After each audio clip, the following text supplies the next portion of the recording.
What episode of the squad this is? I think we passed. Do I have to do we're everything? past double digits. I want to say we're at like 11 or 12.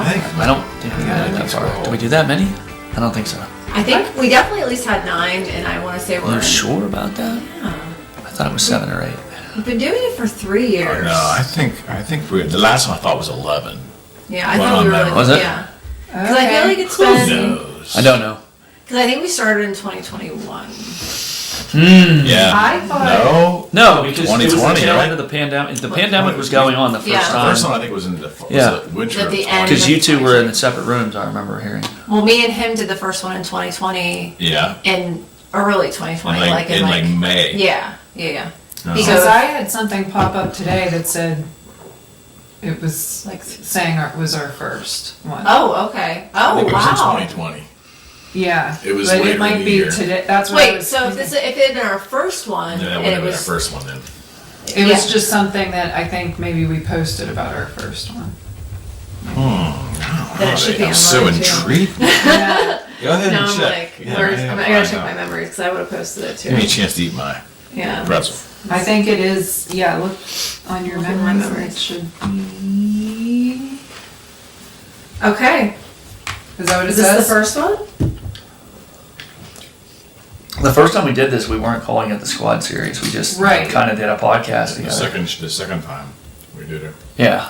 Yeah, it was more. Were we calling? Yeah, I mean, there's no name of like the squad What show does in it this. say? It says January What's the 26th, description? 2021. Julia and Julia Mulligan, Cassidy Bauer, and Eric sit down to share some honest, fresh, and authentic That would have been it. conversation touching on right And the first one? emotions. So, this It would've is- happened. oh my god, and so this started. It's so crazy. That's wild. Yeah, January, so it's 2021. It was the beginning of 2021. So Wow. January So 26th. 3 years. Yeah, so it's our Wow. 3-year anniversary. It's hard to believe. Isn't this crazy? We're doing it on Yeah. the Yeah. day of our. Love What's it. Well, Today? see, as Today? you can tell by It's the today. candles and the lighting, we were planning a seance for tonight, and Yes. those little details are important. That is very No, true. why not the cow the pack, Joe? You always screw shit up, man. Never forget, we were playing with a Ouija board, and our friend goes, "We're worshiping the dev." We were all high, and we're just like, Bro, I guess so. that felt like money to me. So it's been a little while since we have reconvened. So a lot's happened. I'm sure you've all seen, and it has nothing to do with politics. This is not a political discussion. We can go there, but I don't want to start there. My question to you all is: AI is terrifying me. Again, I'm just a guy. I don't tend to understand it all. Just trying to live your life. Yeah, but what is really disturbing to me is I on my nightly walks I have time to ponder in my old age, and I wonder about if at some point in time, if because of AI and technology and our media being manipulated, all types of media being manipulated for entertainment and everything that we see and ingest on a daily basis, as we progress in society, how are we going to know what we see and feel and hear and experience is real or not? And again, I'm not talking about harnessing glasses and creating a different virtual world. I'm talking about the world you would get up and you see on your phone and you see on your television and the things that you see. How do we know what is real and what is not real? And are we going to make big life decisions based upon information we have gotten that might not actually be real? And we can talk at the big things like, a president got elected, or a president was shot, or a world leader disappears or is kidnapped, and we take it as fact, right? Because we saw it on the news. Right. But as we progress in time and AI continues to be manipulated, these things can be acted out in a cinematic way that looks so real now. At some point in time, these things are going to start fooling society. And more of it, and more of it, and more of it, and more of it, and more of it. And I just think at some point in time, how are we going to know what's real and what is not real? And then how do we function day in, day out when we don't know the truth? At Nick. some point in time. I was just gonna say, I feel like it's been that way. Yeah, I was gonna say the same thing. I mean, AI can add to that, but we don't even know really how far AI, they're feeding us what, I think the controls the control that we think we have is pretty much an illusion. I mean, AI can add to that, but we also don't know what AI we don't even know how far that's gone. Hopefully nothing, I mean, I don't take everything that I see to be true. There's too many of the, like, deep fakes and That's exactly what I'm talking about. I mean, the things with, like, even we've discussed, like, the moon landing, the war in Ukraine, like all of that type of things that we're getting fed. We're getting fed. We're not right there. I mean, it could be true, it could be not. Could AI be much more advanced right now than where it's being spoon-fed to us? I mean, Yes. could they be giving us to us in little chunks right now? Yeah. Because we can't handle it, or is it part of a bigger plan that they're going to? I mean, it sounds crazy, like it's this big conspiracy, and we're all yielding to some, cabal out there that's running everything. But that's kind of how we feel. There's elements of that, right? Well, isn't it something like 99% or 97%? Some really high percentage of the world's wealth is possessed by some really low percentage of the population. Like 2% or 2% or something. something, yeah. 2 or 3%. I mean, that's a statistic. That's not. So how could we not feel any different then? Well, I mean, when you have something, you try and hang on to it. So do I. I don't want to lose something that I have that's valuable, and I'm sure neither do they. Yeah, I mean, it's just on a larger scale. Yeah, if you have those kind of resources at your fingertips, I'm not talking about conspiracies. I'm just talking about life. You know what I mean? Like, I think I said it on one of our earlier podcasts. Like, I don't think that was an accident. No. Like, statistically, that just seems very unlikely to me. I love how fairly you put that. That was like such a considerate way of saying that. I think the last time we talked about it, I was like, look at it like hungry hippos, right? We're all hungry hippos. There's a shit ton of marbles here. And then at the end of the game, 97% of the marbles went to like 1 or 2 people when there was like, A whole table. I would be looking at them like, That's you knew a secret to the podcast hippos is game. missing. didn't you? Missing Yeah. hungry hippos. I couldn't don't agree say more. that. I'll put that on a table. I could not agree more. Yeah. Yeah. I mean, I think That's a honestly, good like one of the example. things I'm more concerned, and this is like my devil's advocate thing with the AI stuff is like, so like everything that I always hear is sort of like you said, like it's terrifying. Like if it becomes sentient, the biggest theme I always hear is that the number one logical conclusion for AI to come to is that like we are the problem. Like if like you just look at things statistically speaking. Yeah, because we think we're the problem. Well, yeah, that's what I mean. Why but- isn't they going to think they're Well, exactly. They're just like resources and all that stuff that like that like it's so much like more likely that like if we're using them to problem solve, that like more often than not we're going to be identified as the problem if it like Yes. keeps going down to like the root. But then on the flip side, it's like how irresponsible of us could it have been or was it to create something to have a consciousness that like has nowhere to live, like there's no body for it to live in. And so then it's like then you get into this like moral conundrum, and like I feel like there's futuristic, That's true. which not Future Shock, I wouldn't know because I didn't read it. She did her homework I did assignments. not. But like I've seen like futuristic things, like kind of like advocating for like like robots and stuff like that. Like there are people that are like on the side of the robots and people that are not on the side of the robots. And then you see like something like Chappie. What was that? What movie was it called? Chappie? Yes, it was with that Di Artwood, that group, that 2-person group from New Zealand. Yeah. Yeah. Yeah, they were in it. Yeah. I can't remember what it was called, but it was So really damn good. sad, and like at the end it's like they create this being that's like pretty much able to have every capability of consciousness that we have, including love on some level, you know what I mean, and then outlive every and you see that oftentimes, like you assign this like robot to a family, and then the robot is left and the family's all gone, and like the robot has no purpose anymore unless you recode it. And I don't know, it just like seems really sad to me. Like people want to upload their consciousness and live forever, and I'm just like, have you ever met someone who's like lost everybody they love and care about? Like, it's sad. Yeah. You know what I mean? It's just like, I don't know, like, I'm still scared of them too, or of the concept of AI, but it's also like, well, the natural conclusion is that eventually the earth is going to end.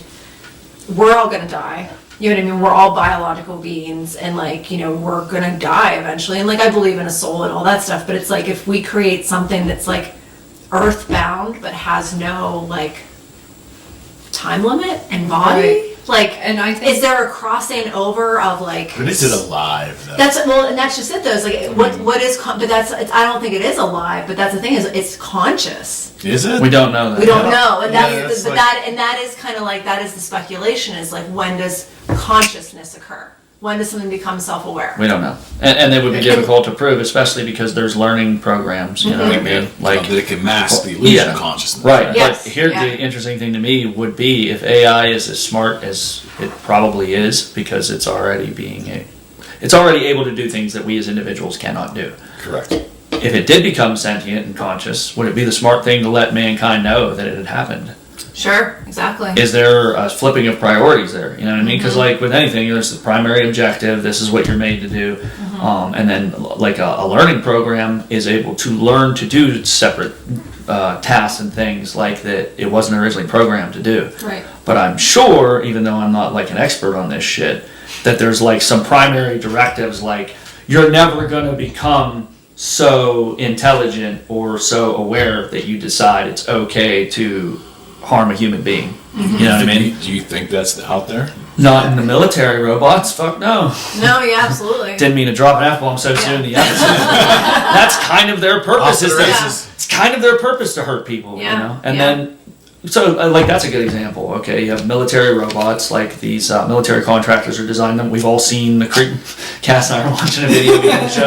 And Cass was like, "It's when the dogs roll out that I'm just Yeah. really Oh, uncomfortable." yeah. The robot dogs. It's just like Yeah. this metal log with 4 legs, and you can't knock it over no matter how hard you try. It's that Boston company. Yeah, I would say Boston What's it called? Incorporated, Boston. or Boston Inc. or I'm not sure. yeah, but I was reading up on. Mechanics, Boston. Cybernetics. I was reading up on Lockheed Martin and the stuff that they're working on as far as the military goes, and Okay. yeah. But the point there was, if it does become sentient, will there be safeguards in place to ensure that it cannot disobey whatever prime directives it's been given? People will Like, be told that they exist, but there's a good chance they're not going to be. well, that's the thing though. Like, if I was the military, I might not care if you get hurt, but I don't want my robot hurting me. So I would make sure that there was something in place that this thing didn't up and decide, you know what? I don't need a commanding officer today. Right. Well, and here's like, to take it a step further, it's like, I feel like we always kind of think of, because our consciousness is bound to our body, you know what I mean? Like, there's, you know, our mind and like our body and your soul, and however you kind of like integrate that, you know, picture of humanity and a human being. But so we imagine that AI is like confined to a robot or a computer or a program, but like, you know, we've had these like really deep discussions on, you know, what is energy, what is matter, the transcendence of time and dimension and all that kind of stuff. So something becomes sentient, something becomes like other consciousness, if you will. Like, does it need a physical space to exist? Like, is there a possibility for it to kind of like, if the internet, like we all know what the internet is, like we can all imagine like, okay, the internet is like a whole bunch of cables, but like now it's A shitload of servers. but now it's satellite, and now it's like waves, Or are and now those it's just delivery mechanisms? The internet. Yeah, is, you're like, what is tangible the internet not? Does the internet is not a thing? That's exactly. And so like basically like the internet is being transmitted from our Wi-Fi router, but there it is wireless too, because it is sending a signal. So the internet is all around us. You know what I mean? In a Sort way, of. yeah. Like the vehicle for the internet Sure. is all around us with waves and stuff like that. But I know there's just like banks and banks of servers. You know what I mean?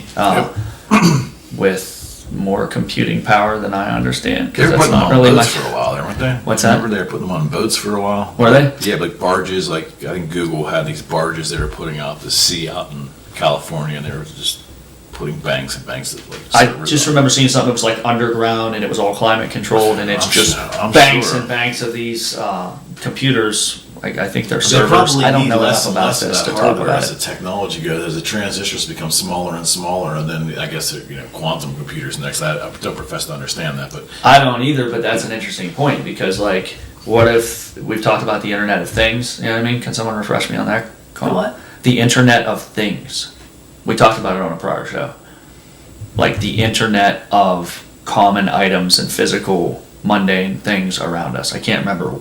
Somebody I else mean, brought like in it up. terms of how how the internet interacts with like our appliances and things now. Everything's connected. I think the one giving me the blanks there was one. I'm pretty sure you brought it up. The Internet of Things. It's the term that you're using that doesn't sound familiar to me, but like I get. guarantee that was it. I'm going back into the archives and we're gonna find it. Well, I'm sure there's an AI program written that can like voice Go they through can all the squad basically episodes like and find like out. go through our manuscripts or how what are they the transcripts of the shows.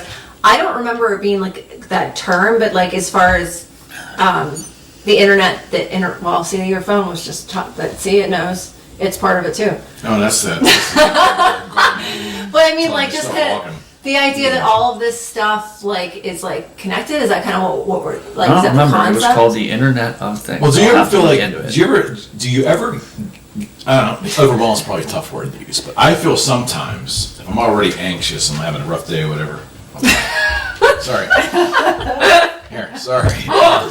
Anyway, I feel like if I haven't talk about anxious, if I'm having a moment and then I can somehow be consumed by all the things that I see that are either going off or are connected wirelessly or connected to this. My refrigerator's talking to me, my microwave's talking to me, my coffee maker's talking to me, and now we have an air fryer that's like sending me like that.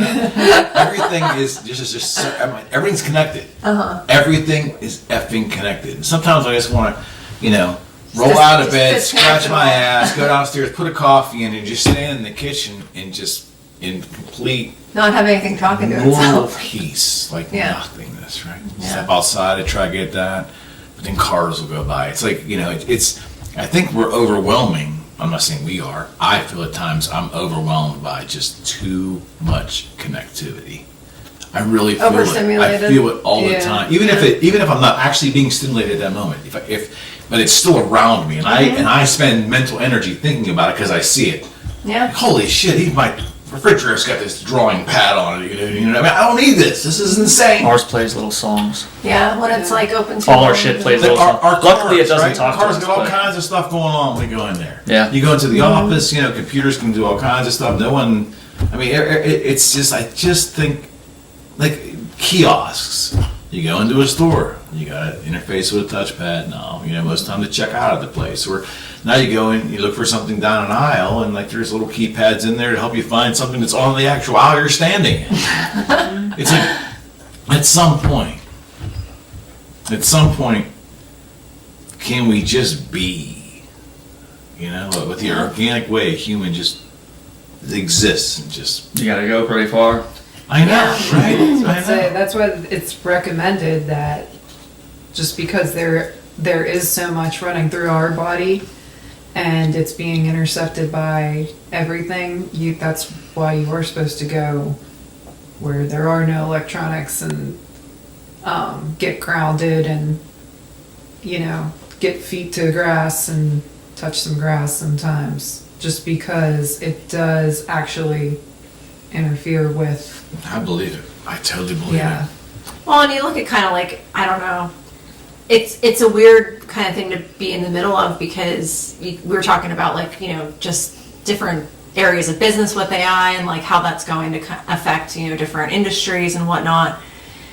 And there is certainly a part of me that is just like, I just want to go a little farther away where like maybe I only have a couple neighbors and maybe like a couple chickens and have a garden. Idaho. But it's weird though because like I have this I just have this drive where it's like, and I want to know what's going on. Like You've been conditioned to live that way. that's what and I know that, but it's like I also feel like there's a certain like level of success that it's really hard to attain if you don't stay current. You know what I mean? Unless you're like, I don't know. And then I think about like, okay, well, what's the definition of success anyway? Like, is someone that like, doesn't necessarily have a lot of like stuff, but is like happy? Like how, like, are they more successful than me because I'm like running a rat race and kind of like trying to keep up with all this stuff? Or That's one of the words that I think you have to kind of define for yourself. You can find a definition, but we've even heard the term, you have to define what's success to you. True. right. You know? And I also think, and this is just personal to me and for what I've seen with people and their journey with technology or lack thereof, if you're, like what Eric was saying, if you're going down into your kitchen every day and everything's talking to you and you're only connecting to things and you're not getting out there and connecting with people or using your things to connect with people, then that's when it starts to get very empty. So That's when true. it starts to get very, So true. yeah. So I think a lot of these things can, I mean, that's what they're there for, is convenience and to help us and maybe make the day go easier, make tasks faster, but that is so ultimately we can get some sort of connection with the other people on earth that we live with and the earth itself. Well, So- sorry, go ahead. No, that's about it, Jared. My bad. No, that's all this. Well, what you were saying, it kind of like reminded me that we're the last generation to know what it was like not to have the internet. Yeah. And, you know, we talk about younger people and how, oh, you've heard like the typical behaviors described, like, oh, the younger people, they don't want to look me in the eye. It seems like they have a hard time like carrying on a conversation directly, you know what I mean? It's easier to deal with things, you know, even smartphones, like, you know, it doesn't have AI yet in the way that we've talked about it. It can't disobey me and be like, no, you're going to watch this video over here because you're not healthy and you need to eat more vegetables. But it's easier to deal with things than it is to deal with people. And like, true. I had this like hit me a while ago when memes were becoming like super popular. Oh, are you talking about this? I know some kids out there like, he remembers when there were no memes. Kids will refer to the 1900s. It was a prior century that they weren't alive in, and I'm like, no. Yeah, I know. It's like your brain is just like Yeah. short circuiting. Like, wait. Back what? in the 1900s, you're just like, oh my god. And like you think about your like, you know, like great grandparents or whatever that were alive like in 18 something, you're like, oh my god, like they're not wrong. Well, before I get lost and Go ahead. spool out, people are hard to deal with. Like memes talk about like, oh, I want to go outside, but it's awfully people-y out there today. And that's a concept that even our generation gets right away. It's like, yeah, I don't want to go out there and deal with people, especially after everyone was inside for a lot of the pandemic and like Separated. we had that peaceful lifestyle of just not dealing with anybody else's bullshit. But we have to come together, most of us. We have to interrelate with other people. We have to communicate with other people. We have to work with other people. We got to find a way to get the birthday party together because the whole family's going to get there. Like, it's it's interesting to me that I think that the next generation coming up prefers things to people, and I don't necessarily blame this generation. You know what I mean? No, because like Yeah, no, you're from not a wrong. very early age, we're giving these young people the screen. The kid's misbehaving, screen. I have a 4-year-old. He knows my phone better than I do. You know, Yeah. so these young people are growing up with a reality that is more about things than it is people. At least other people, I relate to them through the things. You know what I mean? And I don't think you learn to think on your feet or to expect the unexpected or to trust your instincts in any given situation, because unless it's a new phone I'm trying to figure out, I know how all this stuff works. I know what to expect. It's another human being. Human beings are very unpredictable. Well, I was about to say, on the other side of that, I feel like younger people, they have so much more access to health and mental health. Like, I can pick up my phone and get on Instagram and it'll tell me about boundaries I should be having with my family and things like that. But that's Yeah, so, I mean, I feel like these younger people have less issues with those type of things, with like I said, especially with boundaries. It's more people that are older that have a hard time having a conversation sometimes because they don't understand. Like, I have no problem talking to young people usually. I can't say I relate to everything they say, but I feel like there's a mutual kind of respect and boundary there, where a lot of times when it is people that aren't used to like having this there, and they all they know is how they were taught by other human beings, Right. then a lot of times they don't even understand that what they're doing is unpredictable or Yeah.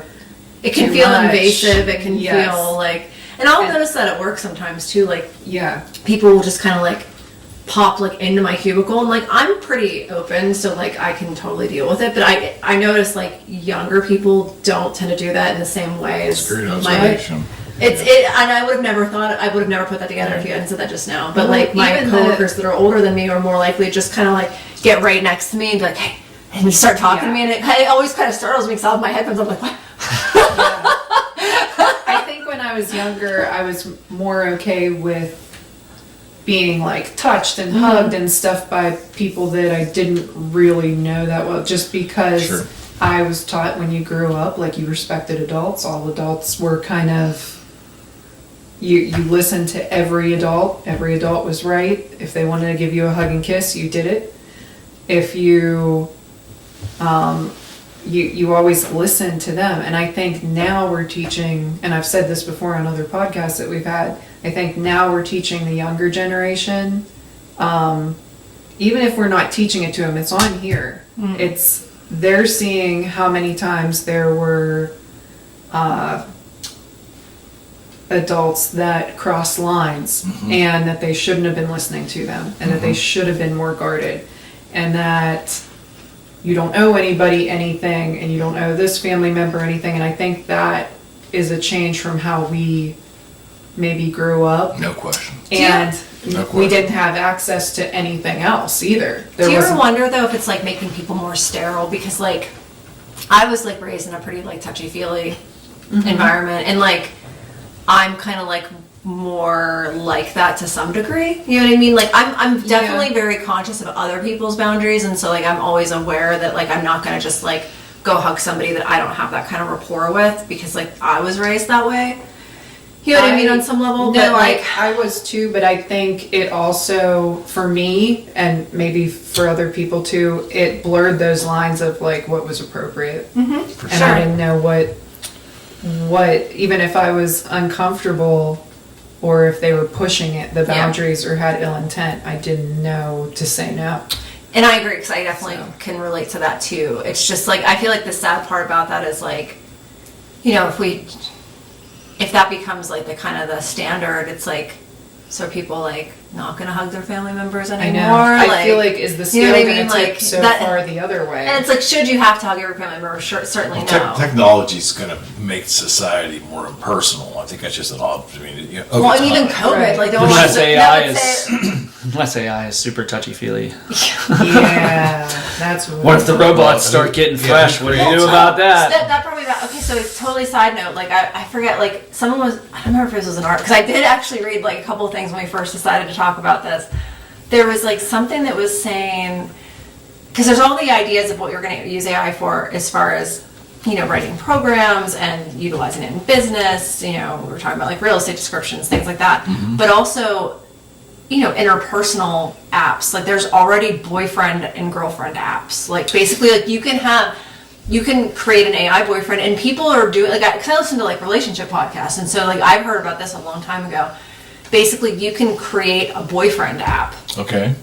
So if you don't want to date, like if you don't want like if you don't actually want to date, you can create an AI boyfriend, and that person, or not person, but like that AI will text you throughout the day, interact with you, and like it's basically like providing you the virtual experience, kind of like her, or like all that stuff. But that already exists. Like that is already a thing. Well, you know what else shocked me was somebody that we're kind of friends with is back on the dating scene, and he was saying something the other day about like joking around on social media. Can anybody be on these dating apps for me, because I'm just done with it? And somebody commented and said that Tinder does have a feature where somebody will like you can Fill in click for on, you? yeah, fill in for you, essentially swipe for you, I guess, and Yeah. things like that. And I'm like, well, how does this person know that It's like a matchmaker feature. Yeah, I well, guess, yeah, and I've is heard of what that it is. too. But like, Have a ghostwriter for your bio. No, don't put that down. well, like, so the idea, I think in this one, the idea was kind of like, it could be like permanent. It could be for people that are like coming out of relationships, but like want to practice, I guess, like I have no idea. Like the whole thing struck me as like, but people are like opting for this instead of a That's relationship. scary. That's And I'm What's like, scary is some of the most realistic robots are made for baser intent. yeah. Like Yeah. that's one Oh, of yeah, the sex robots, that's for one sure. of the things that's really driving trying to come up with more and more lifelike robots. When you come is into what the, they want to do with it when they're Oh, yeah. the comedian, she has a sex Did robot. you see that? Yeah, she has one looks just like her. Yeah, I Yeah. mean, it's Wait, what? scary. Oh. Cummings, I thought it was her. Never mind. No, wait. Her personal robot no, that no. she was going to use, and then you said it looked just like her, and I was Please like, enlighten me. God, that's I'm, weird. I'm obviously She's a not up to speed. comedian. I know she is. No, no, really So she has, there's a sex robot that looks just like her. She's got a prototype of her.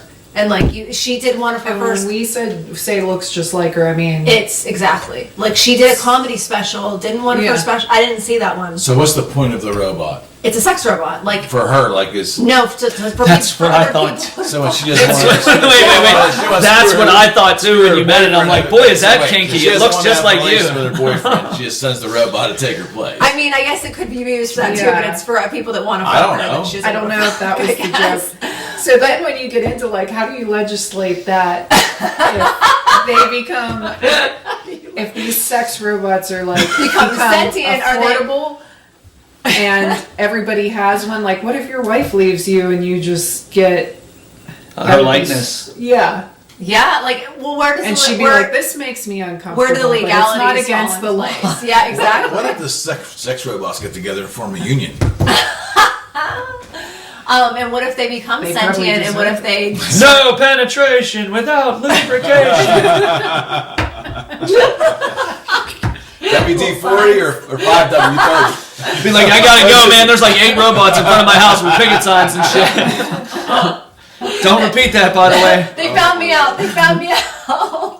They know what I did with my Christmas bonus. Oh my. Oh my. Can't hook up that threesome on your own. So wait, let me unwind this for a second. So I'm like, How much more on WoW are we gonna get? We're definitely not educating him very well about the subject. Well, so the closest I've come to actually unplugging and detuning for a period of time, but yet still having human interaction in the course of doing that, was like taking my acoustic guitar out onto a back porch with another dude who's got an acoustic guitar. We both have cups of coffee. Our phones were left in the house. We tuned by ear. We wasn't even have an electric tuner with us. And we took our picks and we played. And the time spent doing that was about as organic of a little mini event in my life. It had no type of technology whatsoever in the immediate, 90 plus minutes we were doing that. And the fact that I had to think about that while I was doing it, realized it was a shame. It was a shame that I was cognitively aware that I'm out here playing guitar with no electronics around me whatsoever, no kind of technology of any kind. Not filming it, I'm not gonna post it. Do you know what's so funny is I saw, I was There's not even an walking, electric tuner around. There's just nothing. There's 2 guitars, 2 picks, and 2 dudes. Yeah. I saw all these college kids well, they weren't even snowboarding, they were like sledding, but they had like literally like cardboard things with like garbage bags, but like the first before, and they all excited, they're like in their snow pants, and they're climbing up and this was like right on snow in Oakland, and the one kid's getting ready to go, and he's like, I'm gonna go, and everyone's like, stop, wait, I want to film it, and I'm just like, dude, Yeah. like this kid was so excited, like he was ready to go do his thing, like he was ready to have that organic moment, and they were all like, no, wait, man. It's just like, it is kind of like, it has sort of put the pause button on those like organic, spontaneous, like life events. It's energy. We're attracted to it. That's why even our nervous systems and everything, like if you get into all of the Wim Hof breathing and things like that, it's all about, just we're so attuned to, even before electronics, just cavemen, they didn't have shoes that kept them from touching the grass. They That's didn't right. have clothes that kept the sun from beating on 100%. them. They didn't have heating and air conditioning. So our nervous systems have gotten so desensitized. That's why a lot of times we can't handle external stressors that are just natural part of our world. So that's why they say unplug, go places where there aren't a lot of electrical Yep. Frequencies. frequencies, and let it kind of ground you out and everything. Put your feet on the ground. Right. Yeah, I've heard there's like a kind of like a magnetic thing with the earth. Yeah. Yeah, you want your Grounding. feet to like Yeah, touch the. yeah, it's grounding. Yeah. That's like, I mean, I bought a pillow. I don't know, or no, Patrick bought me a pillow. I wanted a pillow. It's supposed to be I wanted a pillow and it came to me. and he got me one for my birthday, and it was like it's a grounding pillow, which I'm sure is not the exact same as going outside in your bare feet or even putting your pinky to the grass and touching the actual earth, but it is supposed to simulate some of that, and it helps with like inflammation. And then I started doing the What's in cold it? showers and the you plug it in. It's literally like a pillow that you. yeah, but that's not getting away from technology. Let's say does it have a That's the opposite. No, it's not, but- I was gonna say electromagnetic. And then I a started cup. doing like the cold showers and the breathing. I don't. Do you know. like the cold showers? No. I hate a cold shower. No. How about the I guy? feel Cold I fucking plunges. hate Did it. you see the guy who's like impervious to cold? That's when. Yes. Yeah. Is that him? So What he yeah. does blows my freaking mind. I Like know, they can't. Jerry sur- said he he- goes in the Arctic not the Arctic, but like lost literally his life, 0-degree yeah, lost his temperatures, life. Yeah. and he'll stay Yeah. under there for like a good little while. And I'm like, how do you not get hypothermia and die or frostbite? Like he goes and climbs mountains in his bare feet. Because he says, so if you read his book, Okay. it says we all can do that. Uh-huh. He Yeah. said we have made ourselves so Oh, I believe it. sensitive that like we can't. I believe it. But he said, because he does a series of breathing when he does that it puts your body into. I know I'm not explaining There's it right. the, The book made so much sense. That's why I was like, oh, cold showers every day. Did you actually But then- read the book, or are you just advocating for us to read the book? Yeah, I think we should add it to the book club. Because then you. A book's none of us The look book club, great. yeah. That's why we. The authors of these books are just gonna like write in one day and be like, "What the?" Yeah, I know. I do think Says Wackos in Pittsburgh again. It's very interesting because they did give him a group of men and said, Yeah, I have them remember seeing do that. have yeah. them do what you can do, and they said we'll give you 6 months, and he's like, I can get them to do it in 10 days. Mm-hmm. And he got them to be able to lower their heart core rate. and their temperature and everything. But That's crazy. his I believe his was mostly because when he was a child, he was left out in the cold or something and almost died of hypothermia. And then he said ever since then he was like attracted to it, and he wondered why. Like he wanted to go out in the cold and like sleep there and run in the cold and things like that. And then when he started to figure out all of these things, then he started to train other people how to do it. But it does involve a lot of breathing. I'm sure taking my hot shower and then turning on cold water isn't the same as going in like a cold plunge or something like that. So But- did you ever hear the Russian baby cold naps or whatever? Oh yeah, That- Russian babies are tough. They are, I know. Like it's supposedly for their immune system. They just like take like there's like pictures. Like I'm not even kidding. But I've seen pictures of nurseries of all these. they're out in the cold. Yeah, I'm not kidding. Like a Pictures whole, from babies in Siberia, and they're just out there, like in a little onesie. That's the well, like, sentence of the they're night. in carriages. They're in like little like Russian babies are tough. they are in Russia. We make our babies. In Russia, babies spank you. Oh my god. It's getting like a whole different. We can't even like. That guy did blow my mind. I just saw that video like a week ago. Right, that's Yeah. It wasn't a week ago. That was like 2 weeks. God, several weeks. sharpshooting me? Don't you sharpshoot me. Time has is like Time is a construct. this living with this man is like basically like Time this. is a I am construct. Time is a I am construct. timeless. I am time. Don't you sharpshoot me. That's why I have this look about me. You can't tell where I'm from. That totally blew my mind. I could be in any generation, you wouldn't know. Him under the ice like that, and just like he went under too. What he did the Yeah. one time is he went from one hole to the other, Yep. and he's like, I got lost down there. It was dark. I couldn't come up, and I'm just like, this is what this guy does in his spare time. Like he's not getting paid for this shit. Yeah. No, he taught himself to hold his breath, and he teaches other people that too. And It's amazing. It's pretty wild. It's cool And as of course, hell. like I said, I read it and I thought I was I like, think he was on Rogan. Really? Was he? Or Maybe. the gentleman Sounds who like wrote he- the book about that guy's breathing technique. He wrote a Yeah. famous book about it. Maybe he was the guy on Rogan. I'm not really sure. he used to. I think Wim Hof. Also, he started getting into like training athletes and stuff. What I was think the he was one? on Rogan. I think. Oh, I can't think of his name. The speed skater, Olympic speed skater guy for America. But he trained him.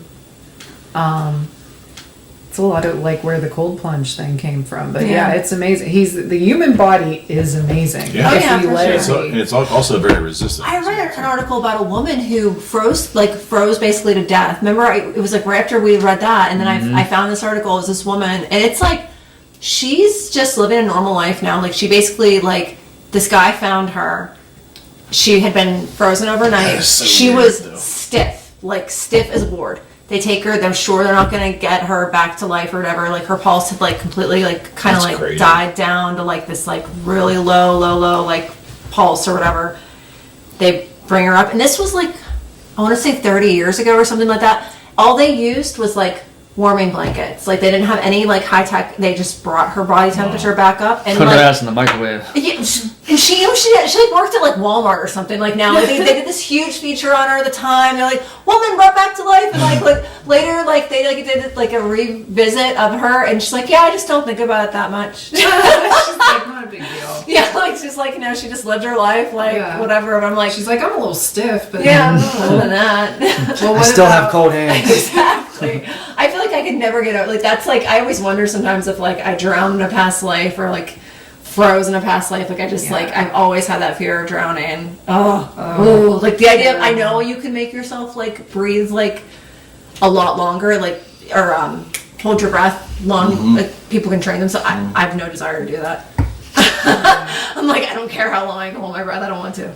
Don't make me. Well, what about this Alabama dude, that Crumb, that lethal injection didn't kill him?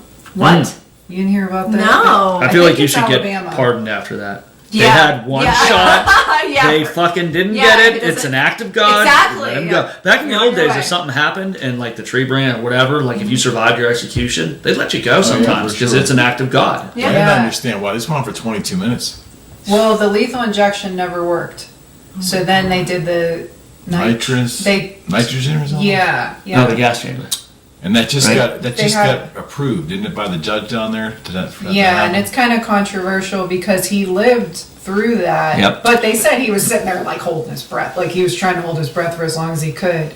And I'm thinking if an injection didn't kill him, then it's going to take a while for some nitrous gas to kill you. I don't know. This dude, I think if you survive your execution, you're out. Yeah. they might bury him and he might just like pop up one day. He might dig his way out and be Yeah. like, I'm fine. Yeah. You It's- had one it's shot. Crazy.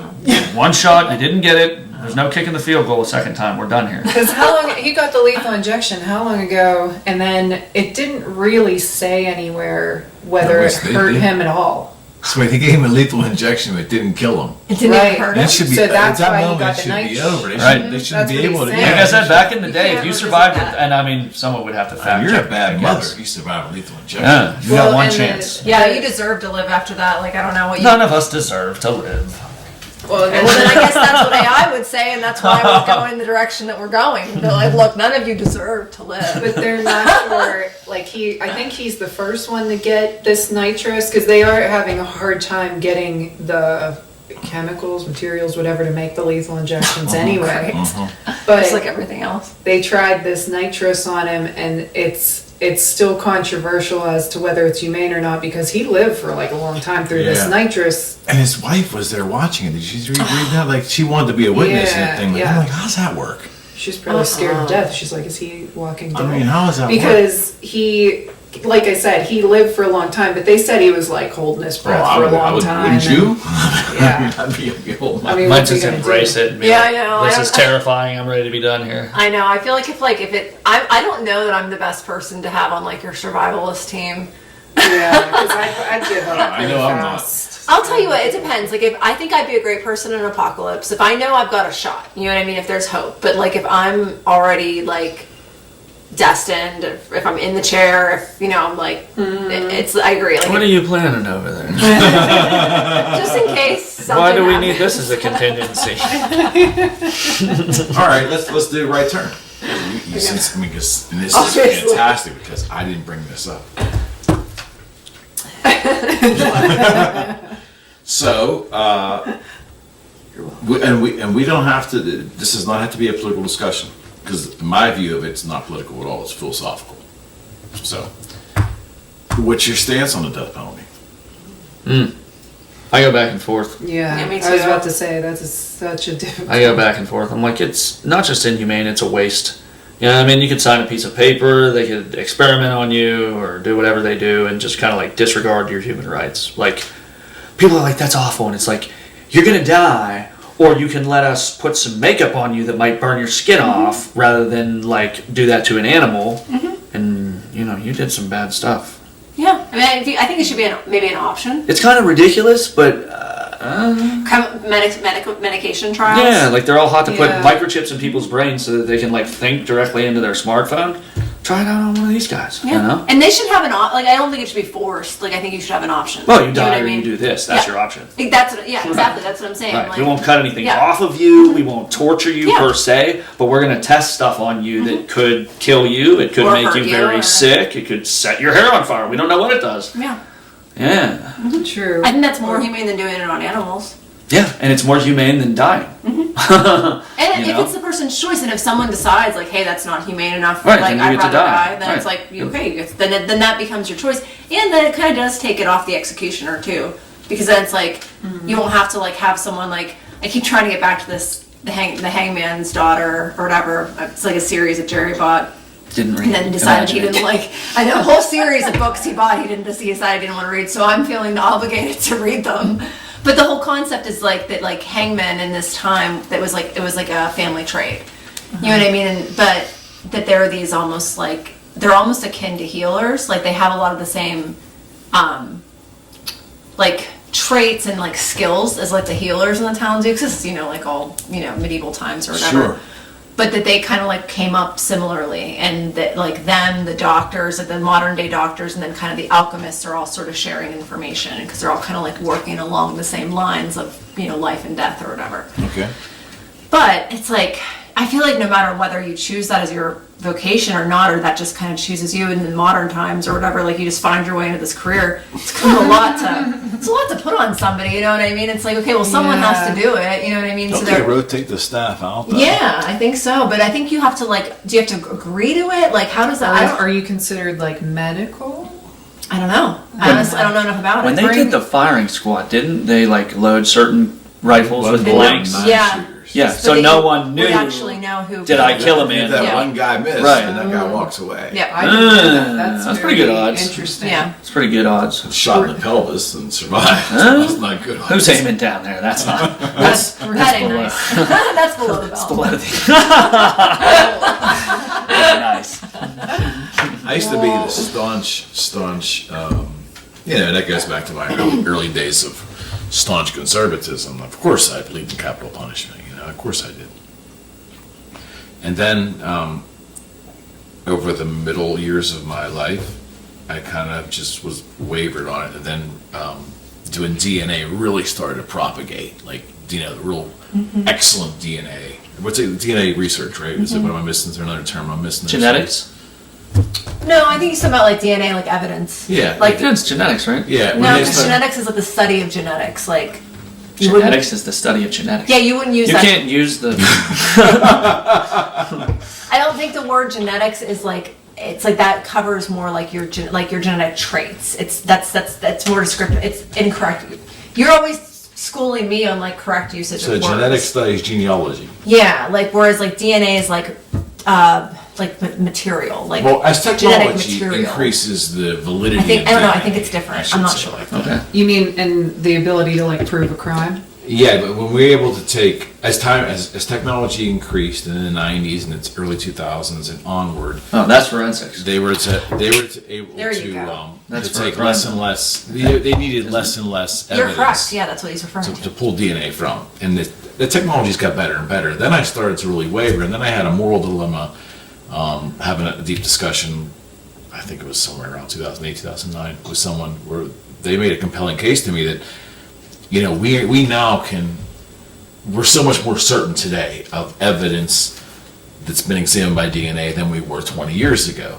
So if you have a circumstantial case and you're going to put somebody to death over a circumstantial case, you know, could this case go back and be re-examined under the technology of DNA today? And until you do that, and you offer that person on death row the ability for that technology to be applied to their case, if you don't do that, then you could be killing the wrong person. And that's where I feel like if we don't give people on death row that are in circumstances that warrant additional scrutiny of their evidence, we don't do our due diligence and go back and re-examine that stuff. And if we go back and re-examine it and it's still guilty, I guess, okay, then go through with it. But I just don't think we're doing that. And I'm wondering, are we putting some people to death that truly are innocent? And I think I mean, I think I'm it's a sure it's statistic. happened, No, yeah. it's something that they're kind of doing a little bit of guesswork, but I believe they've looked at the information or the data or what have you, and Yeah, how that's what often I does said. someone get wrongly convicted? How often does someone get the death penalty? And there's some statistic that you can look up where, you know, we think we've put this many innocent people to death. I was based about to on- say, I'm That's sure horrifying. it's happened so many times, but I don't think it would be common nowadays. So just if we've done it, then why, if that is the case, how about this example? If we can't be certain, if the technology does not exist, that we can be 100% certain of every person on death row's guilt by technology, by this evidence, if we can't do that, then why are we killing any of them? Because I still think sometimes there's not much reasonable doubt to believe and some people just can't be rehabilitated. They may not be able to prove. Well, let's be honest. Jail's not about rehabilitation. No, and It's supposed to be, but it's not. this is gonna sound probably kind of cold, and it's easy for me to say, but there are much worse ways to go. In my opinion, sometimes that's a little too easy. Yeah. I wouldn't disagree with you, but I think the way we have our penal code set up, that the death penalty is the top of the heap in terms of like the worst thing that can happen to you. Sure. And life imprisonment is certainly under that. But I don't disagree with what you're saying, but our penal code does not take into account. Well, you know, a lot of inmates, they try to get to death row. Yeah. Because it's That's rare. what hip hop did. Yeah, it's not the record company, but they try. They can get said that it's, over, it's No, I Shit did have night, you know. That's went right over. Yeah, as soon as it took me a minute. Shit night, you know. Why do they want to be on death row? Because they don't wanna Because do life if in you're prison. usually you never make it to a lethal death.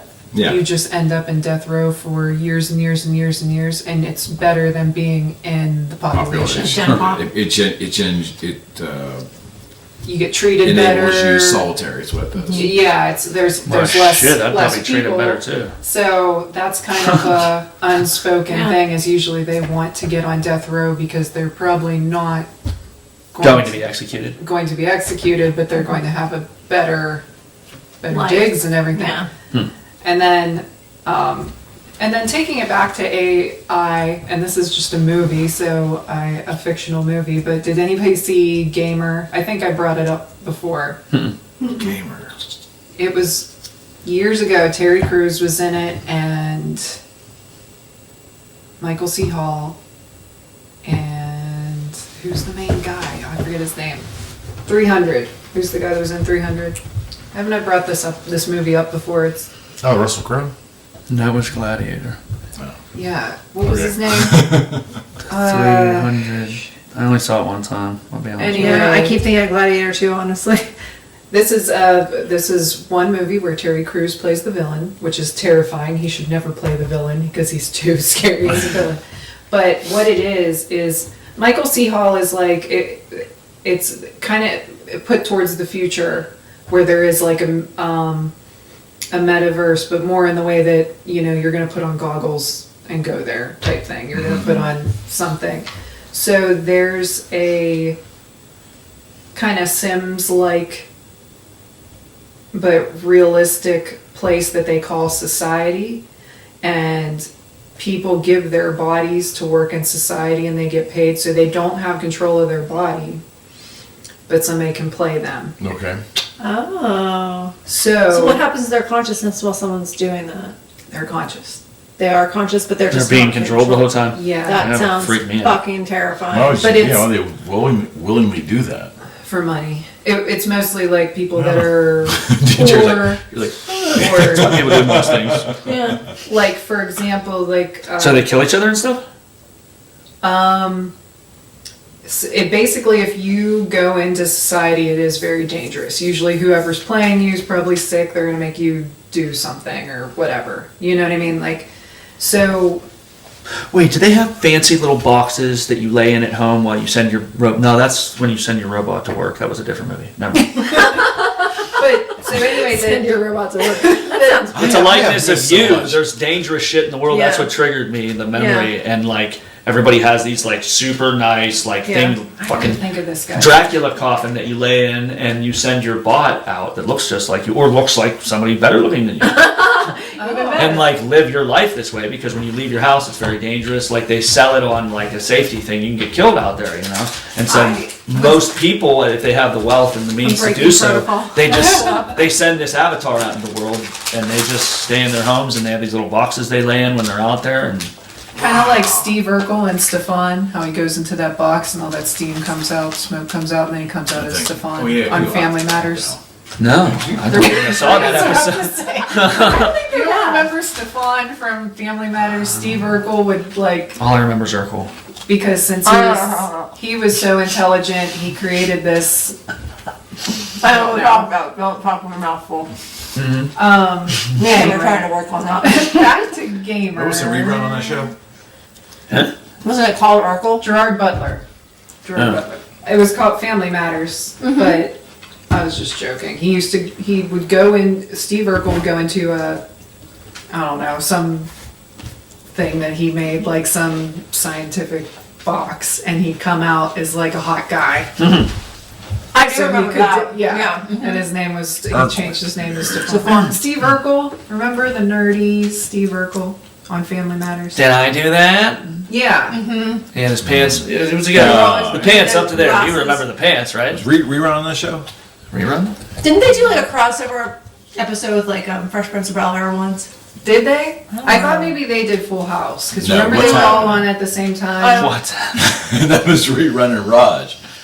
You remember that? I don't think You're so. too young for that. So Gerard Might be. Gerard Butler. Rerun. Big guy. Rerun. Gerard Butler is on death and gamer. Gerard Butler is on death row, and so is Terry Crews, and Michael C. Hall, who plays Dexter, is like the president or whatever in the future. So these people go and work in society, they put like a chip in you or whatever, and then you're controlled. So they started giving the option to death row inmates to basically go through war, and somebody would play them, and if they lived, they made it out of jail. Okay. Oh, cool. So the whole thing is Gerard Butler's like, he's on death row, but he's like a good guy. And so then this kid starts playing him, and the kid is like almost like YouTube famous or TikTok famous, like one of those type of Okay. things, as being one of the best gamers in the world, and he's like rich, he has all this stuff from being a gamer. So he has a pretty good chance of like making it through, because this kid's a good gamer, but then the kid's not doing well, so he's like, I guess you can kind of talk to your player, and so he was trying to convince the kid, let me free, let me play as myself, because Right. I'm a good soldier and Uh-huh. let me try to win this on my own or something. So that's the premise of the movie. Super cool movie, and I feel like it doesn't get talked about enough, but it kind of ties in. There's all the metaverse stuff, and then there's the You should watch death that. row You should put it things on where our- they on give your you list. the option of surviving and then you're let back out into society.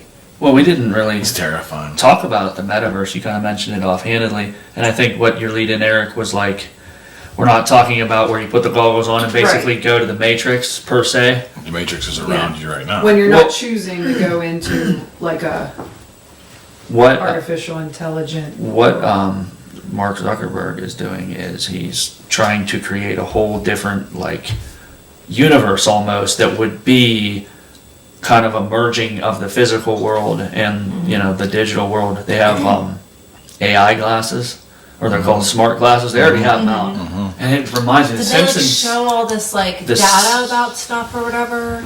The Simpsons sees everything coming. There was an episode where Homer had these glasses and he was able to look at a house and it told all kind of information in his Specs and glasses, everything, how yeah. much the house cost and this and that. And it's pretty much, it's like augmented reality. You know what I mean? Yeah. They had Google Glass 15 years ago, or 11 years ago. Remember that? And they had to stop it. Oh yeah. I don't know. Do you remember that? What was it? Google Android in 2012. You can look it up on your phone right now. Don't you remember the Google Glass? There were glasses that you buy. I do. Stick them on. They're just clear, and they were kind of cool. They looked really kind of cool, but they had this screen up on the right here. I remember that. And you would interact with the internet. Imagine this is the Because internet. didn't you like 2012. what, weren't there It's buttons today. on the outside or something like that? There might have been one button that you would hit here, but it was so good and so annoying and so wrought with the potential to do fraudulent things and spy on people and so forth that the government shut them down. Google Glass was here It's coming for back. like 2 or 3 years, or no, for about a year. Coming back around and then again. it went away. It was like, and it was so good, but all of a sudden it just went away. It just they announced it. You can buy them on eBay now, but I don't know if all the operating system would be current. You know what I mean? There's a certain operating Yeah. system for it. I didn't Look know it about up, Google Glass, Okay.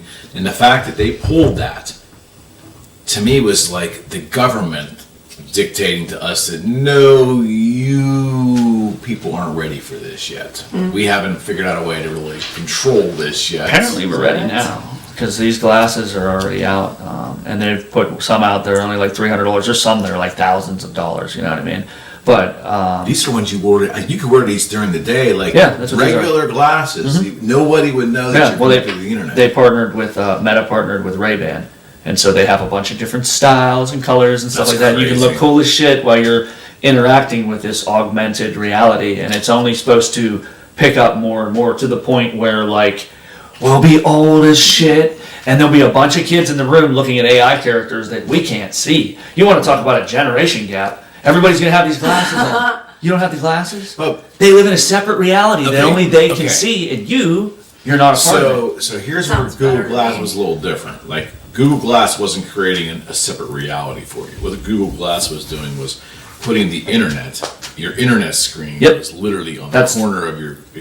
That's you what could this go is. through your day doing normal stuff Right, in the physical reality. right. But then you had the ability to use the internet in Yeah. 2012. But these are that's the same product. These are not VR. You don't create a whole And I new world. can't You understand s- how that's you see that's the whole illegal, you because see the whole world around you, but eventually they're going to have like AI characters that you can customize and avatars design. crap. Yeah, and so like I said, everybody else they'll be seeing the room the same way you are, but they're going to be interacting with things that are only there digitally that only people with the glasses are able to see. And like I said, I'm picturing myself as an old man going, "Will you quit talking to your invisible best friend? I made dinner." Say your imaginary friend. Well, you know what? So the goal of this, I feel like I watched something that like either Zuckerberg did or something like that, or maybe it was like on an episode of Rogan. But it was basically like the idea being that they'd be able to have meetings where, so many people would be there virtually, you know That's what I mean? part You'd of be it, sitting too. at a table like this and there'd be like empty chairs and there'd be like, Yeah. it would look like, like it's almost like a screen or like a hologram or something like that. And so people could be there international, they could have international business dealings going on and it would seem more Right. real instead Yeah. of just doing like a conference The call. glasses Like will the- show you like people. the Tupac hologram. Yeah, people who aren't there That's or how who are in Kiss other is doing space, now. So or Kiss ended in December. Kiss's last show was in December, supposedly. And at the end of the show, the band stopped playing and they turned around, and then this big screen lit up, and then all you saw was this like very very articulate and very high definition movie, and with these 4 characters, and they looked exactly like Paul Stanley looks today, Gene Simmons looks today, a little more muscle, a little more fantastic costumes, but coming through this, dystopian society, and they basically turned themselves into avatars. It wasn't received that great by the fan base, but some of the fan base dug it. But what they said was that you have to understand it's still in its infancy, and our first concert with our avatars is going to be 2027, and they have this company they hired to do it, and it's the same company that did the band ABBA had a big Avatar thing, last year, but they've basically transitioned themselves now into, and that's how they believe they're going to live on through this. Are they actually new music playing like wherever they are, or is it just? They just won't have to be on stage, or yeah, that's what I'm curious about. Are you able to hear? Like, are they going to be playing live somewhere, or? No, what they did was that there's a little behind the scenes video clip, like 5-10 minutes, and I guess this company put all kinds of sensors on them and videoed them all 3D from all these different angles and all this, crazy, and then they formed these avatars, these 3D lifelike in like super 8K is where the current definition is when you look at it. And but even as great as it looks, you can still kind of tell it doesn't look exactly. They're still working it out just a little. Yeah. That's, I think, what he's at. Are they playing live music? Is it going to be like these things are like, if they're all sitting together playing live and this is projected into like multiple areas? Yeah, is that the idea? I don't know. Supposedly they will be able to. Paul and Gene will be able to write music, and somehow feed it into the computer system, and the music will be generated. So it won't be live music. It won't be live in terms of. I don't want to speak out of school, but it really, for me, it was just a bunch of like, whatever. I would go if it were live, if they were pumping them in live from wherever they were performing, and they're just like, look, I'm not coming to you anymore. You're going to come to my living room. Well, I don't But if it's pre-recorded music, I'm not just. Well, that's what I mean. But I think we're not really their audience. I think their audience is somehow they want to still be relevant. The next generation that's coming, they can continue to nurture. Like, you can't see us anymore because we've retired. Mm-hmm. But this is what we are. This is what we were, and this is what we are in the year 2027. This is who we are, and this is what we do, and this is what we sound like, and this is the KISS experience. See, but that even strikes me as I don't know. I'm very unsettled by it because I don't find any value in it, but that's me. I would go if they were playing live, wherever the fuck they are, and they were piping that, transmitting, streaming, or whatever you want to call it, that performance, and then I was seeing a visualizer on stage. So I'm still hearing live music. That would be pretty cool. I'm still hearing live music. I really okay, you're going to have a little fucking figure up there, do a dance and shit. You know what I mean? I don't care. I'm hearing live music, but if it's pre-recorded music, no, Milli Vanilli, I don't do that shit. Well, and not only that, it's like, I think like puppet show. She said it was a puppet show. It's like a puppet show. It's kind of like what's going on. Yeah. Well, because I think like the value becomes like, okay, like I've worked with the elderly for years. Like, I get like, there are people that, you could probably get through a show, you know what I mean? Like, you could get all the original band together, they could play one show. Doesn't mean their bodies are going to endure them going town to town to town to town anymore. Mm-hmm. So, like, I agree with you if it's live and, like, they're doing one live event and it's, maybe the ticket price isn't, hopefully, fucking hundreds of dollars, because that's insane. But it probably would Everything's be. hundreds of dollars nowadays. Okay, maybe $1,000. That's what I mean. Like, I wouldn't pay that, but like, to go see like a live, like a rendered live. Here's my argument, though. To your point, good point. But you're saying they're old, but they still can get together and just do one show. I get that. Then my argument is, just do that one show. And charge $30,000 per seat. Do it in Vegas, do it in New York City or good London, point. and then videotape it. Simulcast that all over the world. Do that one show. Do you know what I think that comes from? Honestly, and this is like me not saying that I'm any better than this. I think there is an element of vanity in that. Oh my because it's God. like, I think Look that, who you're talking about. that's what I mean. And like, well, I'm not saying just them, but I mean like That was like anybody. the original glam metal band. Because like think about it, like Dolly Parton just did that performance, and to her credit, like for however the fuck She old looked she pretty is, amazing, man. she does. Didn't And Madonna just perform again? and she. So here's what happened with Madonna that I heard is that like those pictures that came out where her face looked super swollen and puffy. Apparently she had a bunch of work done and it hadn't settled down yet. Now apparently she looks great. It looked that way. It looked scary. It looked scary. Yeah. But that's the thing is like, to me, I kind of like, I do feel like that's like another reflection of like our youth obsessed culture. I'm not saying that I'm any better or anything like that, because like I don't want to like, I think it's a good thing that we're living in an era where, you know, we have taken a little bit better care of ourselves than our parents, most of us, and I think so. we have the ability to kind of like, what? I was just like, Yeah, I mean, your parents are pretty healthy, so that's hard for you.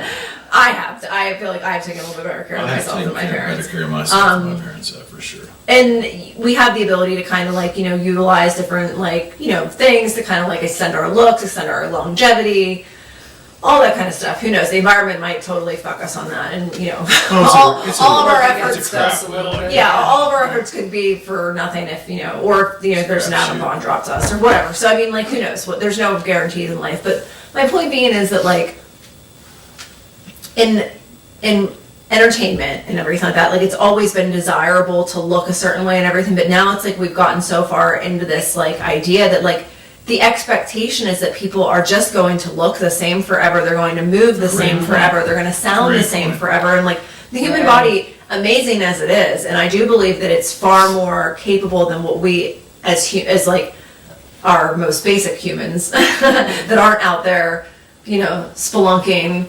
at like -30 and you know like and then sweating in the Saharas and all that kind of stuff. Like, you know, we just don't have like that type of like longevity. Now like there's yogi masters, and if you look at them, some of them look incredibly young and have never had Botox and have never had, you know, like, you know, a facial or whatever, and they just look amazing, and like and they look youthful, and like their bodies are still, you know, elastic, and like they can just do whatever. But like, especially a rock star, I mean, like they've been like out there on the road, like living life. It's like, I don't see why like we expect that people are going to just, and that's all this like avatar creations and all that stuff. I do feel like people are just like, they're resisting what they actually like are becoming, so it's like, let's make a cartoon of myself. I have a theory on that. I think I can only speak for this band because I'm so closely tied to them. The average, and the same thing can apply to other rock bands too, who have actually like, you know, kept their physical appearance and their ability to play together. The KISS thing is, they are actually victims of their own success, meaning that, a case in point, in '96 when the first reunion tour started, where the original four got together, it was a big thing. It's been 20 years, and now they're going out. '96. And I stood up at the cubicle that I was working at, and I was like, holy shit, it's KISS coming. You know? And I think, shit, man, Paul Stanley's like 42 years old. Holy shit. How's this gonna work? This ain't gonna work. He can't do this. I actually said this. Meanwhile, he and Gene, to a lesser extent, did everything possible to maintain their ability to function with all that shit on and continue at a very high level. The voices of them ultimately went, but the ability to go put that whole show on, and no one wants to believe that they are the age that they are, even though we know it. So now when they really start to, the last 7-8 years, sagging in their ability to deliver the goods, because they're just in their late 60s, early 70s, we are very critical and harsh because they're the band that never got old. I mean, they did it so well for so long, where other bands did kind of like peter out in their 40s because of drugs or, you know, because of like obesity, whatever. They kept the train going for so long, but then it got really harsh when they just physically couldn't do it anymore. We have very little compassion for famous people. Yeah, I know, and that's it is kind of because sad. they wanted the money. They wanted that huge paycheck, and they were willing to do it. Guns N' Roses went on a world tour. Didn't it last like 2 years or something like that? Oh yeah. Yeah. But then when they went toured like KISS, dude, it was year in, year out, and they milked that fan base as try. Hell yeah, Kiss Army. I mean, like, they milk that fan base for everything. But again, I just think we don't accept aging in society, and definitely not with our entertainers. You know, the ones we really love too. The ones that you understand, we expect them to deliver the goods all the time. Well, and I think it's kind of like we like look at it as like sad when people get old and all that stuff, and I'm just like, look, like what's the alternative? Like, you want to remember someone in their 40s because they died in their 40s, and that's how you want to remember them? I'm a hypocrite. I didn't go to these last 4 or 5 Kiss tours because I just didn't want to remember. That's not the performance that I want to remember. And you know that's what I mean? It's fair. like I mean, I wasn't critical about it. It was just it is what it is. That's fair. fair. So, but I think that we don't.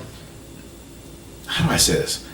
I used to always think we didn't take aging well, but then I saw like this entertainers doing great in their 40s and 50s, even into their 60s. And 70s. And usually, depending on the type of venue. Didn't, like, someone said, I've never been a huge Stones fan, but I have heard that if anyone that saw them on the last tour said that, like, they were amazing. Yes. Like, They've been well preserved. Yeah. There's a lot of audio help in those shows, too. You know what I mean? There's a lot of backtracking, and I'm not entirely sure Keith Richards plugged in the entire time. I know Ronnie Woods is not. No one ever played more bum nuts than Ronnie Woods. But ultimately, yes, they put it on. I get it. I mean, I'm there. They're 81 years old. I get it. But ultimately, your point is well taken. Like I don't ever remember a time in my life where the Stones were like a pretty significant part of my life. Like they've always been there, and it goes back when I was 10. My mother handed me the Black and Blue album, and I'm like, oh, that sounds like shit. Then the next one was great. The Stones were always around. Jagger was always to me like the most famous man on the planet. People have usurped him. Bill Clinton, maybe or Obama, but generally speaking, starting in the 70s, the most famous man on the planet, you drop him off on a helicopter anywhere in this world, the odds are likely people are going to figure out that's Mick effing Jagger. I think Michael Jackson probably superseded him at some point, I think so. Oh, no, I think he's been superseded by other famous people. Sure, but how famous he was. Yeah. Exactly. And for how long? He has always been a constant in my life. Yeah. The Stones. And Kiss, same thing. They're done. The Stones ain't. And the Stones started 10 years before that. They're well preserved. It's like unbelievable. But once they do go, we don't handle it well. Well, we don't handle it well. Here's the thing, and this to bring it back to the topic is like what I see some of the fascination with AI being is this preservation of our humanity and ourselves. And even though it's like we look at it and we're like, well, this is an abomination, this is crazy, like it's going to be this robot that kills off humanity or kills off all of mankind. But I think that like part of like the motivation for people to want to see AI advance and succeed is like people genuinely like want to be able to like upload their consciousness into a computer so that their great grandkids can talk to them and have the same experience that it would. But I'm like, how do you just let it go? Like part of me is kind of like we're meant to die.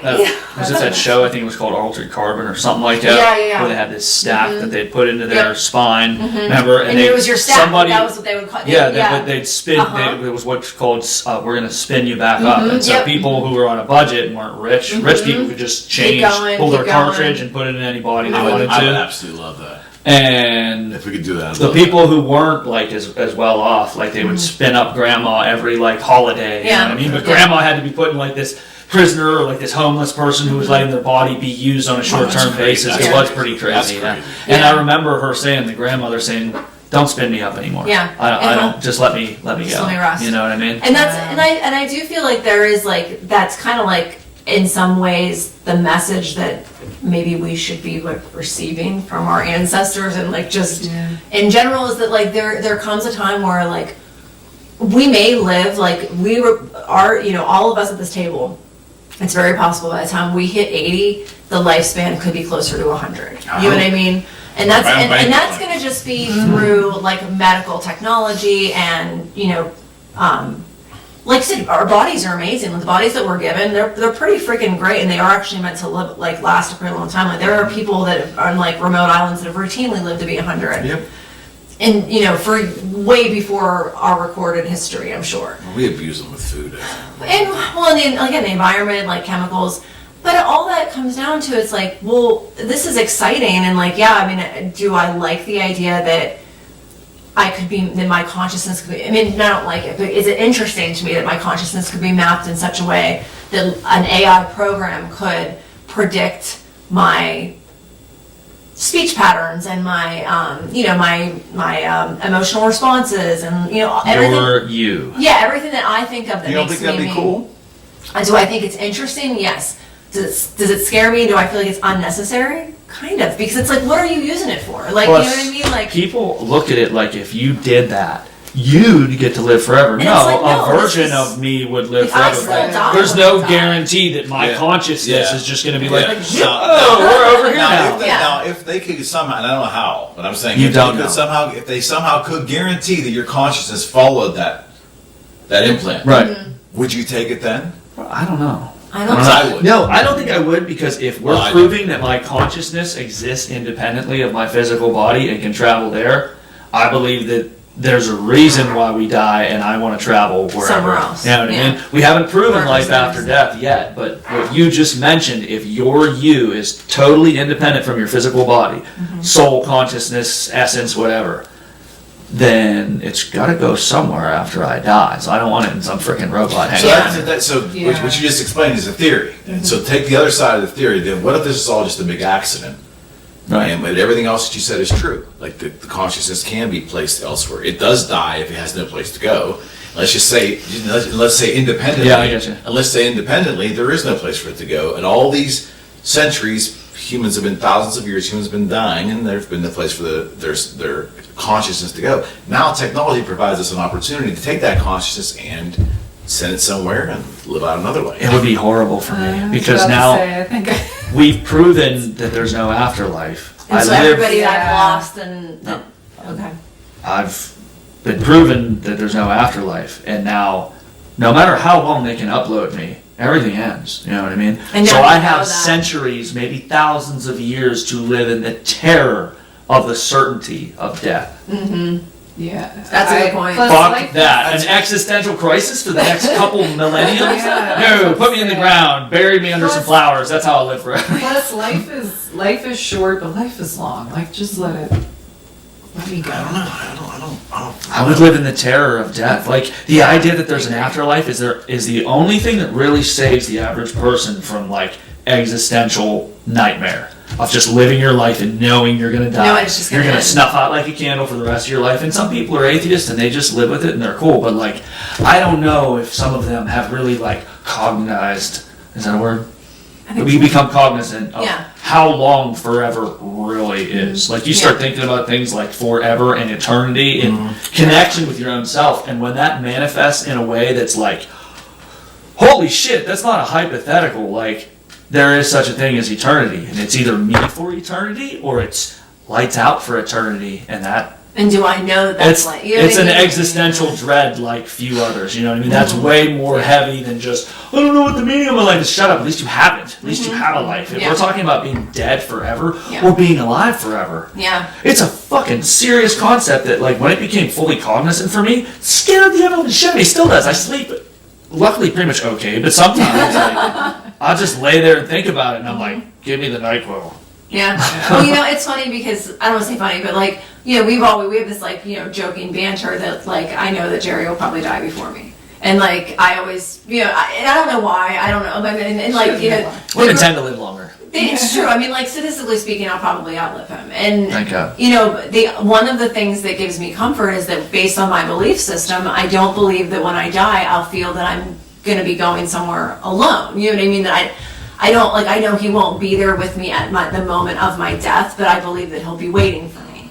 And, like, that to me is, like, it gives me peace. And, like, the people that I've lost, like, up until this point, especially recently losing my mom and, like, having moments, like, shortly after her passing that I just felt like she was so close. You know what I mean? And, like, and not really being able to, like, you know, like, kind of like the worst parts of, like, you know, that grieving process and like the times I was in like the most pain, like just something would happen, like, you know, like at one point I'm like, you know, crying on the couch and like I'm listening to this song and like her friend just texted me out of nowhere, like who, like, you know, I've been talking to only because she had just passed, and just like, you know, like hearing a sound or like something kind of like brushing past me. You know what I mean? Like whatever, just like that sense of like kind of like knowing she's not existing. You know what I mean? Like like just kind of that feeling of like, and like the same thing happened when my dad passed. It was just sort of like having that sensation and that like just that I can't explain why I believe in God. I can't explain why I believe in an afterlife, but it's like I assuredly believe that when we go, we are not gone.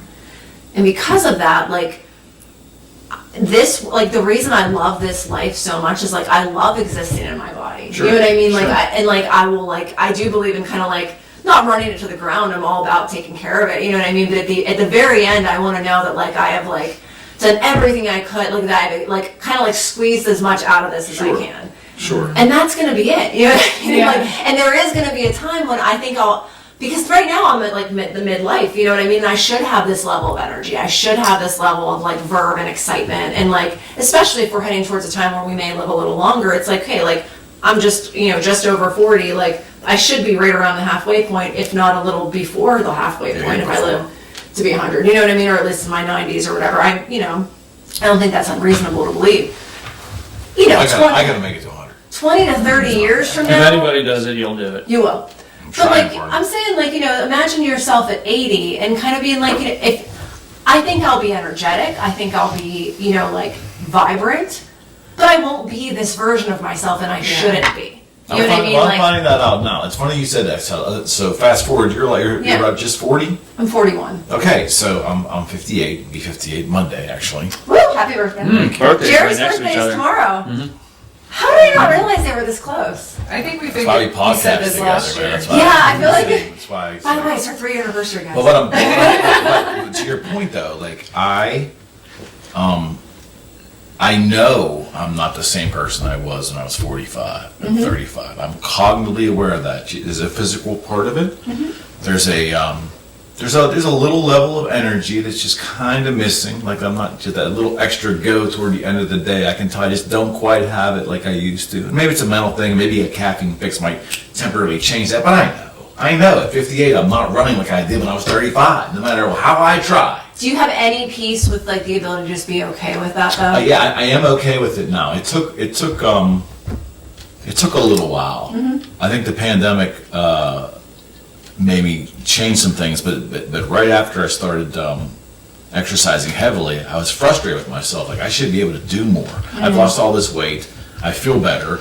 My endurance is, I can go run this or walk this. I can do that. And I was hard on myself initially because I wasn't able to do like the same times that I saw other people do. But I stepped back and I said, wait, these people I'm supposedly competing with, how old are they? Because in my brain, my whole life is surrounded by younger people. I mean, I don't mean to sound crass, but I just don't have a lot of friends or even associates that are older than me. So my comparison is always people that are younger than me. Well, I think it's a bad thing. No, I think can that's- totally relate because most of the girls I work with are like in their 20s. Yeah. And it's funny because like there is a certain like, just kind of like, I don't know, like chatter that they have and like excitement about just like they're all doing a lot of things for the first time and like there is some kind of like buzz about I that. remember what it was like. But it's honestly like I'm so at peace with like being there and like being like around them. It doesn't annoy me at all, but I'm also like I have no desire to be there either. Right. Mentally, I gotta be like 65 because young people irritate me. I do sometimes too. I have my moments. Your enthusiasm is irritating. You won't care that much. When you say, so you're what, 43, 44? No, you're ready to turn 42. Okay, so Tomorrow. same thing. Tamara. So Tomorrow. that's right, okay. So Wait, it's not tomorrow. the point Is it is, tomorrow? I don't know. when you say younger, you're talking about people in their 30s and 20s, generally? Usually I'm talking people who are like late teenagers, early Okay. 20s, because there's just some kind of, I don't know what to call it. Arrogance. No, it's not Sometimes. that. It's hard to put a finger on, you know what I mean? Like, why aren't you wiser? Like, why, like, I cannot really put my finger on it, and it's not like that all the time, but like sometimes, especially if I'm forced to be around younger people like that, and it's not even the things they talk about, it's the way they express themselves, you know what I mean? And I know I must have been like that at that age, like real boisterous and loud and like still in the spot where it's like you have something to prove to the world. But my crotchety ass is like, don't prove it to me. Go. No. Yeah. yeah. Well, and it's funny because I have had that They're trying to get experience attention. walking through like Something like that. Yeah. you know, like I'll listen to people's conversations because I walk through like the Pitt campus to get to my car every day. And I just like catch like little bits of conversation, and because I was a teenager with you, and like I was at that age, you know, and I do remember having conversations with like our groups of friends where we were just so over the top, you know what I mean? Like we were so loud and so like expressive and just saying the dumbest shit, and I'm just like, but it's like it seemed important at the time, you know what I mean? Like there was something about it that seemed important, and so it's kind of like, You can smile at it. yeah, I'm just kind because- of like, okay, like it's a good place in life to be, because the truth is that if you're okay being that way, that like you're on a path like to kind of like maybe discovering yourself, and in some phase later you're gonna probably tone it down because you're gonna realize like, oh my gosh, I'm an idiot or something. You're not quite like Self-discovery. Yeah, as opposed to the kid that's sitting in their dorm room like buried and like not interacting with anybody. You know what I mean, or whatever. Yeah. Reminds me of a phrase. Youth is wasted on the young. Yeah, for sure. Because they don't really like have Appreciate it. appreciation for For the how bodies that are alive in, they the are, the energy they bodies there. have. Yeah, Yeah, exactly. I And just agree. the whole position. All the, like, where all you the can just, energy is wasted you can on just them. run out and do something Yeah. totally stupid. And it's not gonna fuck you up that bad. No, but I mean, it seems exciting, and it is when you're younger. You know what I mean? I picture like, I'm not even talking about partying and getting wasted, because you can do some stupid shit while you're older. Yeah. But just like getting super excited about something random, like spur of the moment, we're gonna drive 3 states away and we're gonna go do this thing that we've all wanted to do. You know what I mean? Like it's just, I don't have the desire or the drive to like live That sounds recklessly or like work. impulsive. You know what I mean? Well, do Yeah. you still get excited about stuff? Sure. It's just different stuff, you know what I mean? And even when it's the same stuff, like music, I get excited about it in a different way. There's a different form of expression, you know what I mean? I'm going to be 42. I've accepted. I'm not going to tour North America and then South America and then Asia. You know what I mean? Like, I have different You never know. I have different expectations, and honestly now I think I love music even more than what I did, because before there was some of that young person ego caught up in it, you know what I mean? And like, I wasn't terrible, but I wasn't that great a singer back then. I've hurt me. Like, I did some really special things. I got to like record a demo at a young age, and like was really like proud of what we put together. But as far as like knowing how to sing and being able to sing, no, I didn't know how to fucking sing. I didn't know what the fuck I was doing. But I had that like kind of ego, like I'm in a band, I'm one of the cool people, you know what I mean? And now I'm just like, I love music. Music is what I love. Like the pure thing about it that actually provides me like the fulfillment and the satisfaction that draws me to it, just like it draws us all our favorite things. That's what I'm living in, and I'm not living in the, oh yeah, I might be touring 2 years from now. You don't fucking know. We work in some boring ass job for the man and blah blah blah. So blah, you blah. actually are now starting to love music for the sake of music, as opposed to what music could do or take you. Yeah, and the culture surrounding it, you know what I mean? Like doing shows and just being up on stage and being the center of attention, you know, like. I can tell you relate to that, man. Yeah. It's like I pick up the guitar now with absolute 100% joy. Sure. There's nothing in my life right now outside of my family. Yep. That I like doing more than grabbing Hell yeah. my Les Paul and plugging it in. I mean, that's the last year. That's just, I'm married I to can it. tell. Yep. I can tell that you've been like posting about it here and there, and I I'm can tell married. you're so happy. I'm when just you're doing married to it. But, That's but, awesome. but that Yeah. guitar represents way more to me now than it did the years that I was working. Sure. with them. And selling it was them youthful, and making and them. Youth is exciting. wasted on the young. Yeah. 100%. Yep. Yeah, and it's like, but talking about getting excited about things, like I used to get excited about so many things, like, but the way you react to things definitely changes as you get older. Like my wife bought me tickets to see Al Di Meola, a jazz guitar player. I just love this guy, and she bought me the backstage thing, and I geek out because he's just one of my favorite guitar players, and he's going to be in this little place, and he had a heart attack like last fall, and he had to postpone it. So we're going here in January, and like, she goes, "Aren't you excited?" And I'm like, "Yeah, I'm definitely excited." And I walked away, and I'm going, "Am I excited?" Like, what's excited to feel like at this? Like, why life? don't? So at my age, I don't oftentimes get guttural in my exuberance of things, and I don't know if it's because I'm not thinking about it. I got other things in my mind, or is it just doesn't trigger me the same way as it may have done years prior. Like, it's just a really interesting conversation. Do we get excited about stuff? So funny that you're saying this. I was literally walking in my car today and I was thinking, you know, and this kind of ties into like the whole idea of youth and everything too, because I'll talk to girls I work with and they'll be like, you know, I don't feel like I make enough money. I want to try something else. And I'm like, you're 25, do something else. Like, you know what I mean? Like, what the fuck? Like, I'm 41 and I just like started like, you know, this whole real estate thing. But I was walking up the to the parking lot and I had this idea of like, the one girl that I work with just bought her first house. And so she's so excited. She's so excited. And it's adorable because she's just so excited. And she's such a nice girl. And I had this moment of like fear in embarking on this real estate journey because I'm like, how do you muster that level of excitement for every person buying their first house? Because like, I know I will because I love helping people. You know what I mean? But it's just like, you feed off their excitement. And like, it took me a minute, like, cause I heard her start talking about it when I was like finishing something up. And it was weird because like I had this moment of like, this is a really big moment for her and she's like someone I really like and I want to like congratulate her and talk to her. Oh, sorry, alarm. And I want to talk to her and I want to like, you know, like congratulate her. And I had to like pump myself up to get excited for her. You know what I mean? Just because I was just honestly tired.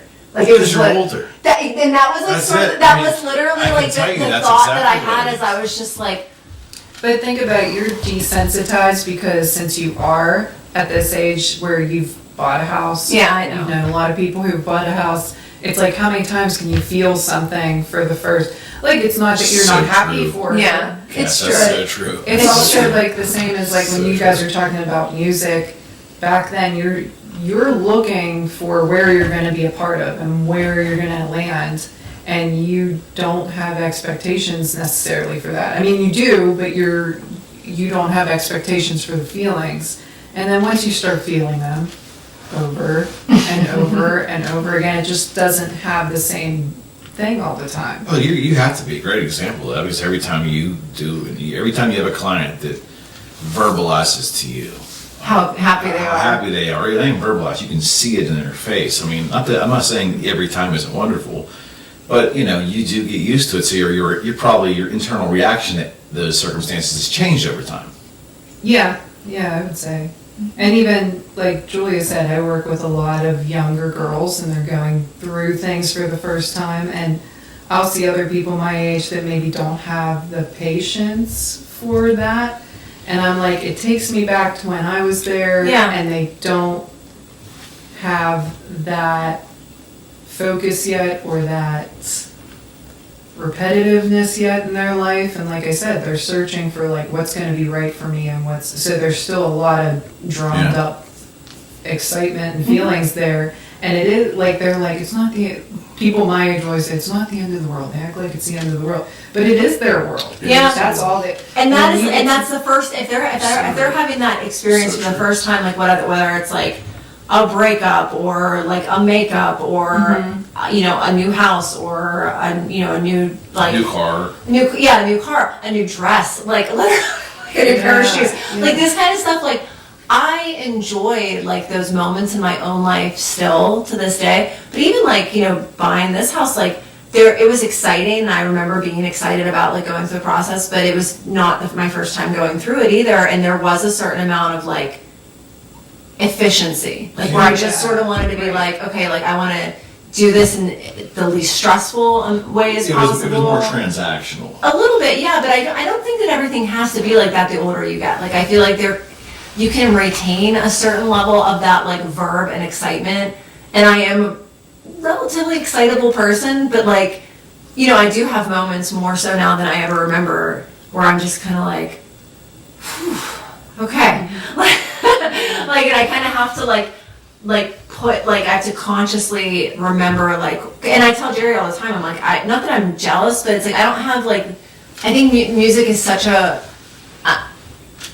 unique endeavor, and it does come so much from, like, a place, like, in your soul, like, that you just have to do, if you're meant to do it, that you're meant to do it, you know what I mean? And, like, It's like a calling. yeah, and I just don't really feel like I don't have that kind of thing, like, I don't know. Release or like an outlet. Yeah, it's just, and it's like he'll write for hours, and I'm just like, I don't know if there's anything that I like to do that much. It's music, but it's creative stuff too. People Yeah. who are drawn to like, writing or doing art or doing music, like it's hard to explain. Like you were saying, when you get that guitar in your hand, you know what I mean? When I pick up that book and there's just like a blank page and I could write anything on this page, I could create a reality that's just my own expression of the world. There's a special feeling there. It's good stuff. See, and you have it probably more than me. Like I get a lot of joy right now. Not so much on the creative thing for me. I mean, my creative days were great with guitars and crap, and I've created different things, podcasts. I mean, I get that out. But like with the music right now, it's like for me to learn like a whole side of a Rush album and learn every single note that Alex Lifeson played and all that. I know it's a very weird and specific little thing just to me, but I get off on that so much when I can recreate the music that I love so much growing up.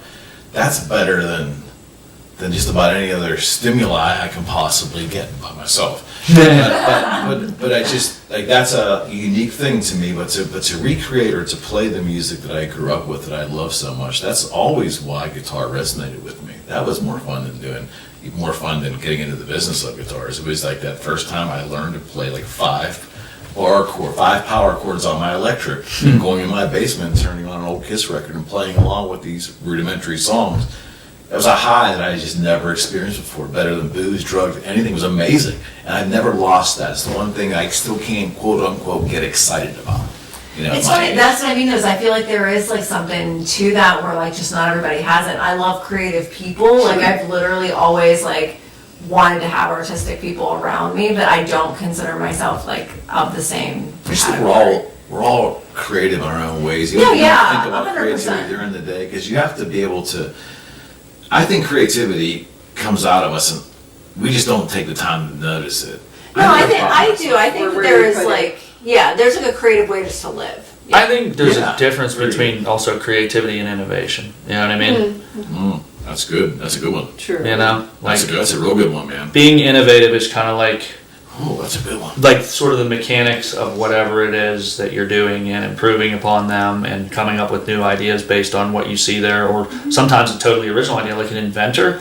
That's a special kind of creativity. Now, we don't think of that like the same way that we think of like someone who paints and just does an excellent job painting and recreating the world around them, or their experience of the world around them. But to invent something like, or I don't know, just to be the one who formulates like a totally different type of computer system or whatever it is. Like, and the funny thing is, a lot of those like really, really like ingenious types, they geek out on it like we do with music. You know what I mean? Yeah. It's the same type of thing. It's just applied a little bit differently. But like creativity is different in the way I think we're talking about like being artistic, in that it doesn't have to make any fucking sense. And it doesn't need to be useful in any, like if you have an innovation that's useless, you probably have a pretty shitty innovation. That's not very innovative, you know what I mean? I think I totally get it. You know what I mean? But like art can be quote unquote useless. It can be not useless, but pure art. Purposeless. Pure art. Meaning the only reason this is like, it doesn't It's just for enjoyment. well, and it doesn't necessarily have to be, this is a social commentary on blah, blah, blah. Never tell people what your art is about. You're just killing it for them. You're killing, let them experience your art and have their own feelings about it. Like, never tell anybody what your art was about, because they're going to be so fucking disappointed in the story behind the artwork. They don't want to hear that. You know, it's like whenever you like hear the lyrics of something you've been singing the wrong way for years, you're just like devastated. Yeah. How about this is a silly example, but "Down a Hole" by Alice in Chains. I have been convinced since I was like 14 years old that it was "Sin rains down and here I sit," and it's the coolest shit ever. And it's sand. Fucking sand rains down. What the fuck does that even mean? It's fucking pointless. It's purposeless. I knew it was sand.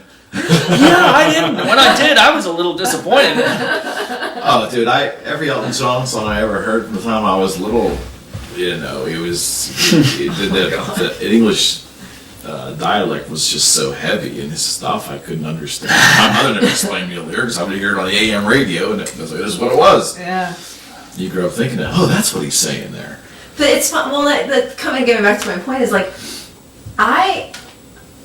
the only things that I really like get lost in doing is like probably like more like physical things. Like I can like, if I'm like, I don't know, like cleaning something or like organizing something, like I have to be like immersed physically, like using energy almost, you know what I mean? Like physically moving things around in space. Like that is the only thing that will like keep my attention long They have enough. medication for that. I'm probably gonna Old restless leg syndrome. I just like, to me, like I will like, it'll be hours later and he'll still be like working on the same like part of this, and I'm just like, what is that like? Like it's I mean, it's fascinating to me, and I think it's super cool. And like, you know, when I was growing up, my cousin was an artist. I think I've mentioned him on this podcast before. He probably will never listen to it, but that's fine. But like literally, like, he was like my idol. Like and he was an artist, and he would just, you know, totally geek out on all kinds of stuff like that. And I just always thought it was the coolest thing. And my grandmother, she could paint like anything, and she would make these dolls, like, and she would just make them, like tons of them. You know what I mean? And it's just like, I'm like, what is that like to like have something that you like so much that you just want to do for hours? I'm like, I can't think of anything. I'll tell you what it's like for a person that does that and then tries to then take that and create a commercial endeavor out of it. Oh, it can be soul crushing, I'm sure. Yeah, it can be wonderful and Yeah. equally horrible. Yeah, I can see that where being you try well. you try to merge like try to merge guitar designs, and then a couple of them work. And like, oh, okay. Then anything I throw on paper is going to sell. You know, you get that arrogance going on, and then you either don't put enough effort into it, then all of a sudden something dies. Then you start doubting yourself. It's like this vicious cycle, and it's the creative soul rising and dying and rising and dying and rising and dying, and it's just. Yeah, that went on for 15 years for me. I mean, it was like I would never have wanted that not to happen to me, but it was not always fun. I've heard that you should never do what you love to do professionally because it ruins it for you. But I don't think that's I got true. into the No, I business don't because the think guy so. told me to do just that. He's find your passion, find what you love, and marry that to your vocation. That's how Boogie Street started. Sure. And so I took that advice, but to keep it going, you know, it's like Well, it's soul crushing. it's funny because a client actually asked me the other day, and it was such a simple thought. I don't know why I had never really thought of it before, but she's like, do you ever get sick of doing hair? And I instantly was like, Wow. no, I really don't. I never get sick of it. I get, of course, the other things that go with it and circle around it are tough, but the actual, like, I love doing it. I could do it for, that's why I think I started so young, and I started working so many hours and things like that, because everybody says, well, it's a very like it can be a very physically taxing job. Sure. Sure.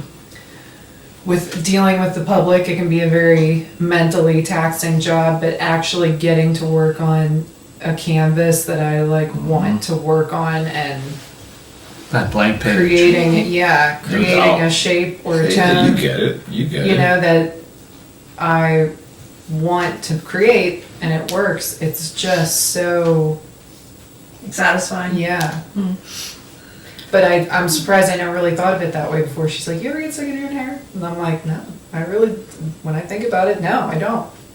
It's funny because I think like at my job, like my job that I'm doing currently, there are like, I have moments of kind of like losing myself because I get to educate people, and I get to like, I know every element of what I'm doing very well, and so every part of my day is kind of like, mapped out in a particular way, and I can kind of just get lost in it. But like, and I kind of felt like that when I did massage too. When I first started doing massage therapy, I was like so into it, and I loved working, and I worked a ton. But it was physically taxing, more so than like, definitely not more so than doing hair, I don't think, because I feel like the fine motor skills with doing hair are different than like, massage is very like, it can be very, broad motor skill kind of stuff, but like, it was funny, this is reminding me of this, like, I had this, like astrological reading not that long ago, and the woman had told me, she's like, and that like basically that I had like mastered like the career aspect of my like soul or whatever, like that basically I had like mastered like career at some point like already in my soul's journey, and that like, you know, like that wasn't really like on the forefront of like this lifetime for me or something like that. And Did you already know that though? I don't think so. I think that like I remember being young and being like, if I could just go to school forever, that's what I would do. Mm-hmm. And then it's like, then I did go back to school when I was like in my 30s, and I hated it, and I was like, I don't. And then the last time when I was learning real estate, I told Jerry, I was like, promise me you will not let me learn anything else. Like, I don't want to learn anything else. I'm not learning any more skills. But I do, like, there is something about just like taking a whole new body of information. So maybe that is like the one thing I can relate on. And I guess maybe because you've talked about music being something that's kind of like a love-hate relationship for you at times. Fuck yeah, we're not, you know. It's not like a pleasant. My children are not going to be encouraged or maybe even allowed to. No. We're banning music in his house. Like, he's going to do it like in secret. No. It's a very masochistic endeavor. Well, and then because I remember like the whole time I was taking classes for real estate, I was coming home and like doing it after work, and it was like fucking 4 hours at night, like a couple days a week. Like you did it the hard way, my friend. I know, but I did it online too. But it was just like, but you had to be present. You had to sit there and like learn, you know, like and be like on camera and all that stuff. And they're like, What? Yeah, I did it like online. But you had to be on the camera the whole time. You couldn't like if your camera wasn't. You talking about the test or the training? All of it, the whole thing. Oh. I did it through like Yeah, I Ramp. didn't have to do that. Yeah, I had to do it like basically. I would come home. I think how many days a week was it? I can't remember. I like 2 or 3. It was more than I think it was probably 3 because I feel like I was working from 7 a.m. to 3:30, and I would get home. I'd be logged in by 5, and it would go from anywhere from 9 to 10 at night. And we would have one dinner break for a half an hour. Boy, those were some quick meals. So these were live classes then? No, see, Yeah. I did modules. Okay, so yeah, I could. I recommended the modules to you in the beginning, and you said you wanted a live classroom. I'm like, oh, I did, and like, cause I do need a certain level of accountability. Modules gonna bomb. Man. I'm fairly well motivated. Like I can do things like self-paced, but Yeah. with that, like like going back to school and working a full-time job, like no matter what kind of school it is, if it's not like built into my life, like in like a structured way, it is really hard to make myself do it. You know what I mean? Because it's like I value my time so much. You know what I mean? And it's kind of, and I'm like, I am a little like not ADHD and like diagnosed per se, but like I want to be doing a few different things at the same time most of the time. Like, you know what I mean? I still really want to be like.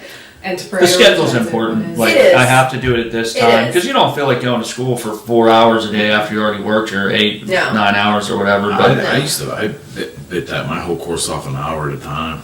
Yeah, I need to be able. An hour here, an hour there, and I take a mini exam and do it. I mean, it was I must think it was a piece of cake. I think I failed my exam the first time, but it was like the next day I went back and took it and finished it. But I can do that. Classroom stuff is like, oh my, they could poke my eyes out. I'm best in a classroom setting just because I need to be able to engage and like if I can get the foundation down of whatever it is I need to learn and really understand that and have a comprehensive, understanding of that, then I'll be fine. Yeah. But if I don't get that foundation, if there's some like key element and I'm like, well, I just got to build on these lessons and I get familiar enough with the material that I kind of have a good understanding, but there's some key elements that are missing, I don't learn that way. I will drill a teacher. If I don't have the foundation of what it is we're talking about down, I will just drill an instructor until I finally understand it. Because once I understand the basics of something, I can learn much more quicker.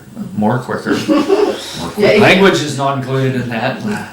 No, I think that like part of it too is that like I do learn through conversation, and that is part of why like I like having like in-person training sessions and doing that kind of thing. It's way better now being in like training as opposed to like in school. You know what I mean? But that I do feel like there is like some that I can get lost in a conversation. Like that's probably like just like maybe like socially like that's probably the thing I can relate to. How much of that goes on anymore though? like we take it for granted because we find it very easy to converse. Yeah. The four of us, obviously, whether it's just this setting or I'm sure individually in our lives, we have that problem, Karen. We talk all day doing what you do.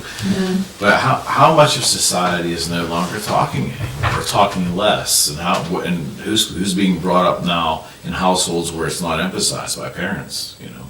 I don't know. I must have gravitated towards the field that people do talk because I'm in cookie there, soul sister. I feel like I end up talking to people, like, and no matter what I've ever done, like, if I was, when I was doing massage, when I was a waitress, like, when I'm, like, doing what I'm doing now, obviously, like, going towards, like, with real estate, looking at that, like, I always feel like half my day, I feel like I would get a lot more done if I would talk less. There was absolutely a time when I was like, just faced myself and I was like, you know what, Jer?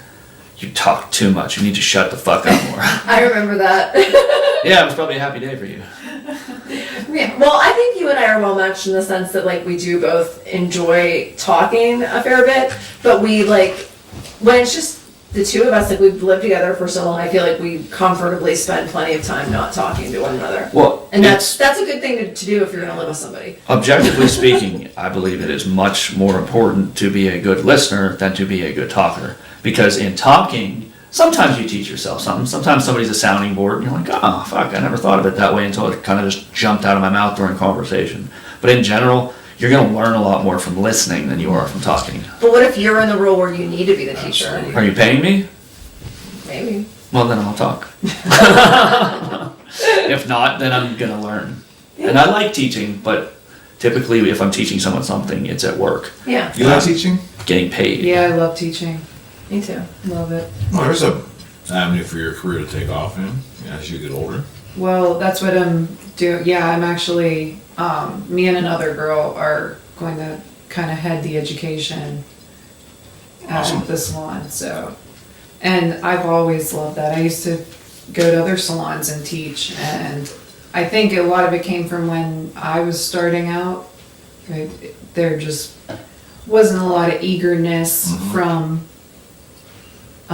seasoned stylists to do that. So now I just love, like, I love growing people. It's awesome. But I also feel like in everyday life, usually my conversations are pretty transactional. Like, I think maybe because I speak all the time for a little bit, I feel like usually I keep things pretty information. Do you think most of your information. Most of your appointments are talkative appointments? It's about 50. There are people that come in that you can tell that they're not talkers, and I let them be that way. I feel like no matter who sits in my chair, and this is something that's hard to teach young people because they are young and they don't feel the confidence level to do this, I guess. But I do feel like whoever sits in my chair, I'm hosting them. So if they do come in, it's my house, I'm taking care of them. So even if there's somebody who doesn't talk very much or doesn't like to talk and that seems intimidating, I'm still trying to, like, take care of them, and I feel like they appreciate that. But in that, like, sometimes it's very transactional. And I feel I get it, because sometimes, like, when I'm doing whatever else in my life, like, I'm not a big phone talker. I don't like talking on the phone. I know, like, I can only get you on the phone like a couple times a year if I'm lucky. Yeah, I mean, we do phone, Yeah. but usually that is because it's an information grab. We're Well, like, like, yeah, we haven't had, like, Yeah. a chance to actually be in person, and I'm like, okay, we haven't seen you in 6 months. Like, The phone is something that's definitely changed. oh, I love the phone. Yeah. I'm a big phone person. And anyone that knows me, like, my ongoing joke with Kelly is that I call her without texting her. And she's like 10 years younger than me, too. And, like, I'm probably the only person in her life that does that, aside from, like, her Yeah. mom. And I think it was so different that go back 20 years, man. I just started doing it, like, there was no texting. Cell phone didn't have text. Yeah, you just pick I the phone remember up. my phone, I had to hit each number either 1 or 2 or 3 Yeah, times to yeah, get the letter I They call wanted. Yeah, that there wasn't T9 texting or Was something. it? Yeah. Something like Yeah. that. I love the phone. Like, I talk on the phone on my drive home all the time. I have, like, a whole roster of people I usually talk to. Yeah. Most of them are family members. I prefer in person. I mean, a perfect Sometimes world, I I just like, but I have like my grandpa's wife is in Kansas and she's the only one of that like generation I have left. I don't have any grandparents left. I used to call my mom every week, but I talked to my aunt that she used to live with pretty much every week. She just called me like literally right before you guys got here because I called her earlier in the week and missed her. So I mean, I hear from her at least. I try to call Jerry's mom if I haven't seen her lately. I call your aunt every now and then, not as frequently. Mostly like I feel like people like family members, but then I have a handful of friends too that if I haven't talked to it, my friend Colleen, I don't see her all the time, so she and I plan phone dates. Callie, I will talk to on the phone. I think you're rare. I don't think that's the norm. I know that a lot of, especially if it's my friends, like my friend Colleen, she and I are the same age, and we grew up like talking on the phone all the time and living like right on the street from each other, and we would still talk on the phone all the time because her mom wouldn't let her come over to my house a lot. I don't know. I don't love like that I can't see these people, like I would rather see them, but it's kind of the same thing where like even if I have plans with someone like that day, like and like we have something going on, if we're texting about it, like if we're at meeting for dinner or whatever, I will almost as often just pick up the phone and be like, hey, like I'm like getting ready to do this or I'm getting ready to leave or whatever. I get that. And I feel like even that sometimes puts people like this could have been a text and I'm like, no, I just wanted to like I don't know. Yeah, I feel like I don't mind that when it's like it's quicker to call you and tell you all this, but like for the most part, I Cass is like just text me. I do anything in my power before I actually have to talk on the phone. Like I'll try to like. Why is that? I don't know. I hate talking on the phone. I feel. Did you do it when you were younger? Because you're not that much younger than me. Yeah, I hated talking on the phone when I was Did you? younger too, Okay. and that was when you had like the landline. And I remember my Loved parents it. like people would call to talk to me. Like I didn't really date in high school because I was such and boys were kind of like scary to me. And like if a boy called to talk to me, I'd like hide in the house because my mom would make me talk to them, and I wouldn't want to. I'd be like, I don't want to get on the phone. And just anytime, like if I can get away with chatting or something, like on like the other day I had to call AT&T and I was like, oh, instead of calling them, let me see if I can just chat with somebody. I think all society's that way though. Yeah, You know? I don't. And it's probably more efficient from a business standpoint. I mean,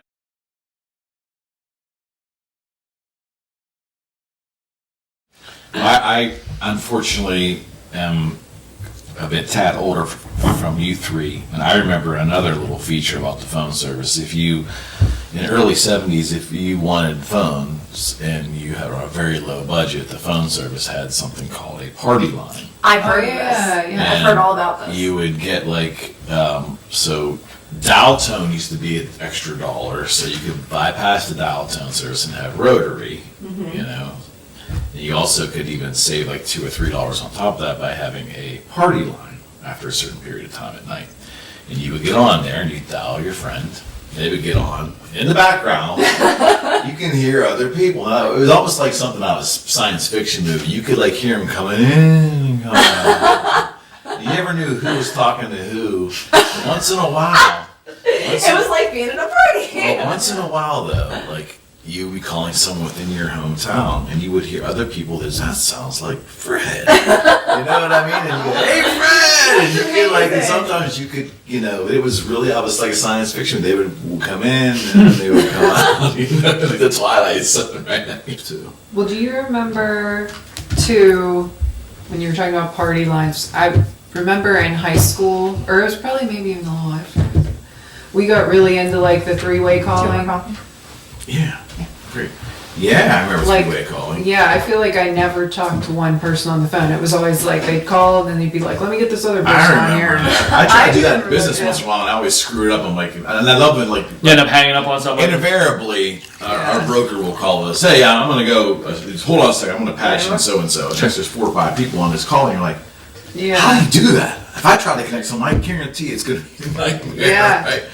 Yeah, I'd end up hanging up on someone. I remember my 9/11. I was on the phone with my friends. We did like a three-way call. We were like, "What's going on?" And then that was my first day of work at where I work now. Yeah. So I was like, "Guys, I gotta get off the phone. I gotta go to Probably work." have one more of these. And they were like, Your "You're number. I'll have one more. Like I need one to hold it. They take these away from me though. I was working at the mall. Oh yeah, I remember Yeah, I was a that. survey guy at the mall. At which one? Ross Park Mall. Oh, jeez. Yeah.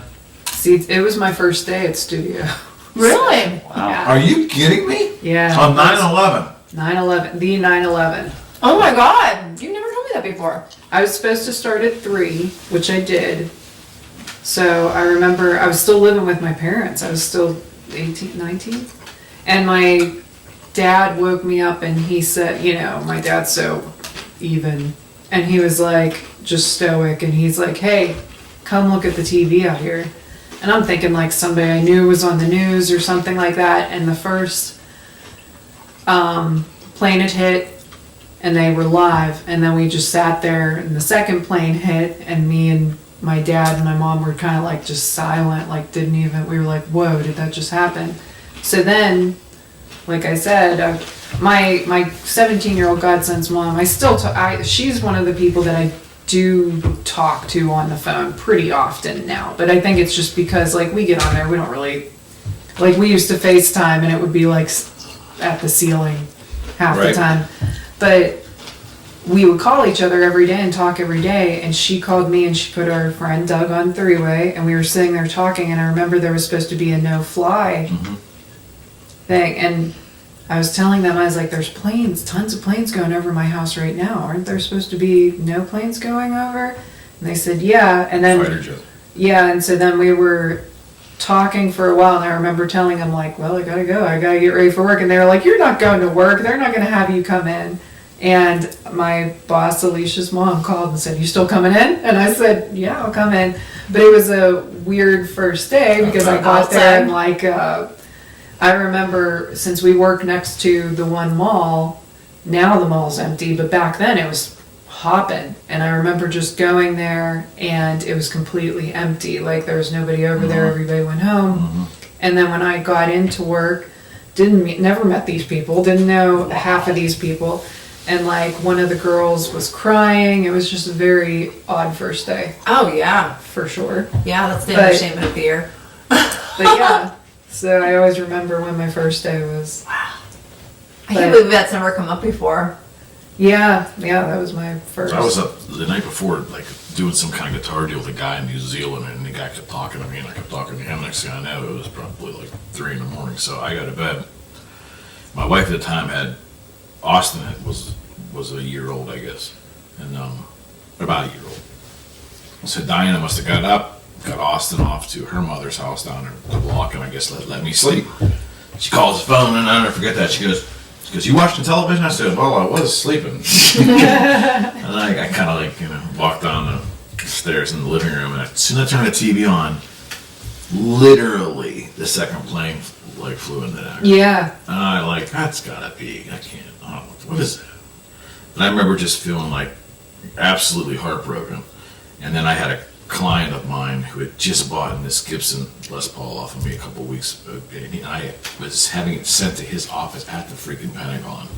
He had sent me 7 text emails. He's like, it was weird. I mean, like, and he wasn't, I'm not saying he's a big wig in the military, but he was working in the Pentagon, this guy, and he said,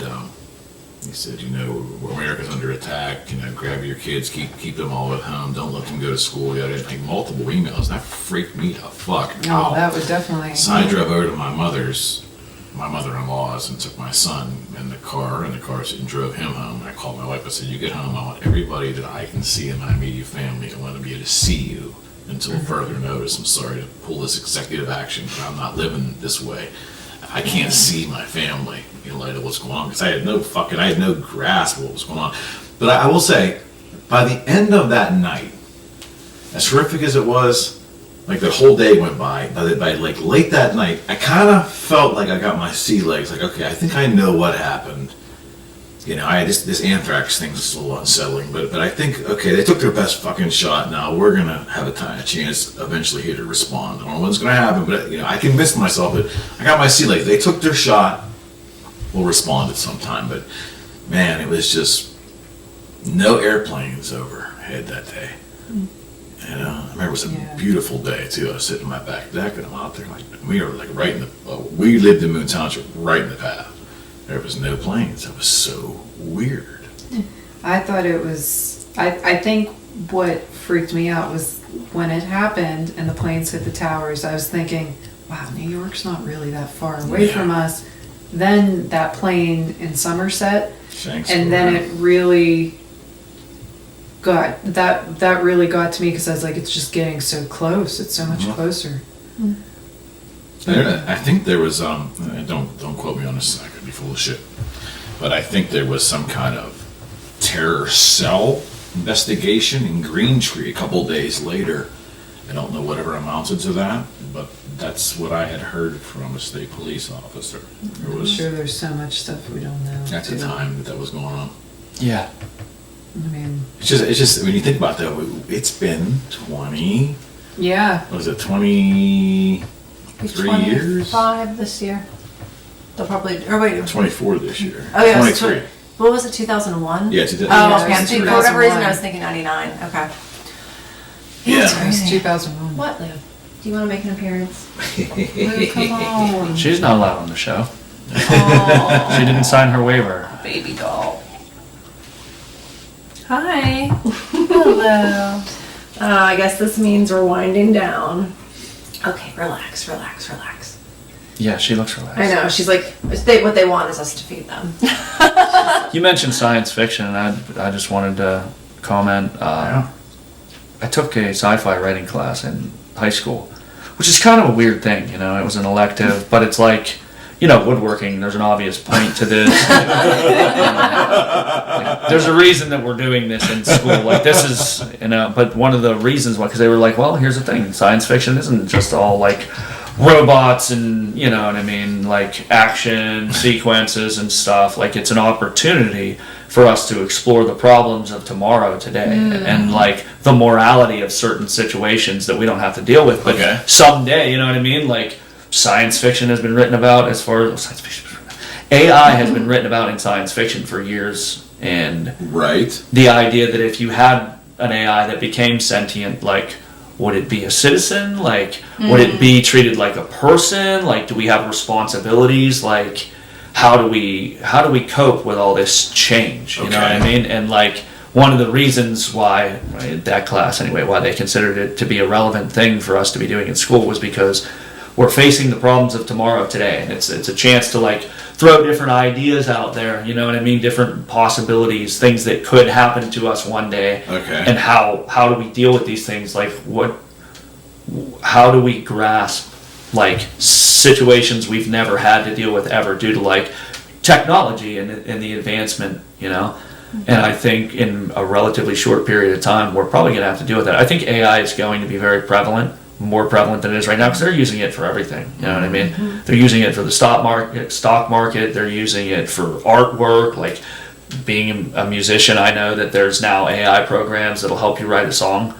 And like there was something about that to me that was just like, You can purchase a song, like you can actually like the one podcast I listen to, they have it as one of their sponsors.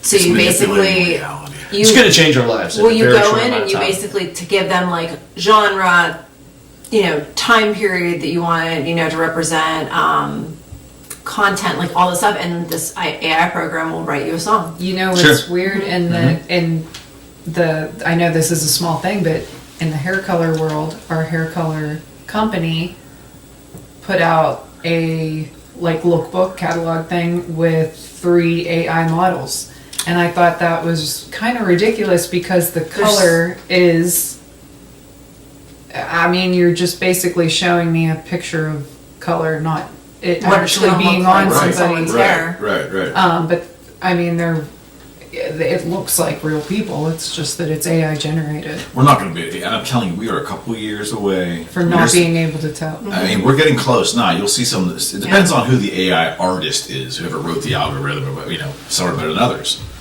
But we are getting close where, like, it's going to be just happenstance that we're not going to be able to tell anymore. And that's what I meant when I opened up the show. It's we are going to be in a place where we're not going to know if what we're seeing and what we're ingesting is real or some other creation. And then maybe in the end, do we get to the point where it just... How does it matter? Well, and it's That's funny because sad. like one of the Instagram accounts that I follow that's like just like an art page for photography, put out a post at the beginning of the year that basically said like, you know, this is not meant to be controversial, but like, you know, we've basically banned AI photography on this page. Like, we only want artists that are submitting their work that is their photography. You know what I Which mean? is Like, good because I think there's like a clear boundary. AI doesn't Right. always have to be segregated, but it's nice that it is separate. well, in and that that's, I think it's instance. fine one way or the, but it's fun.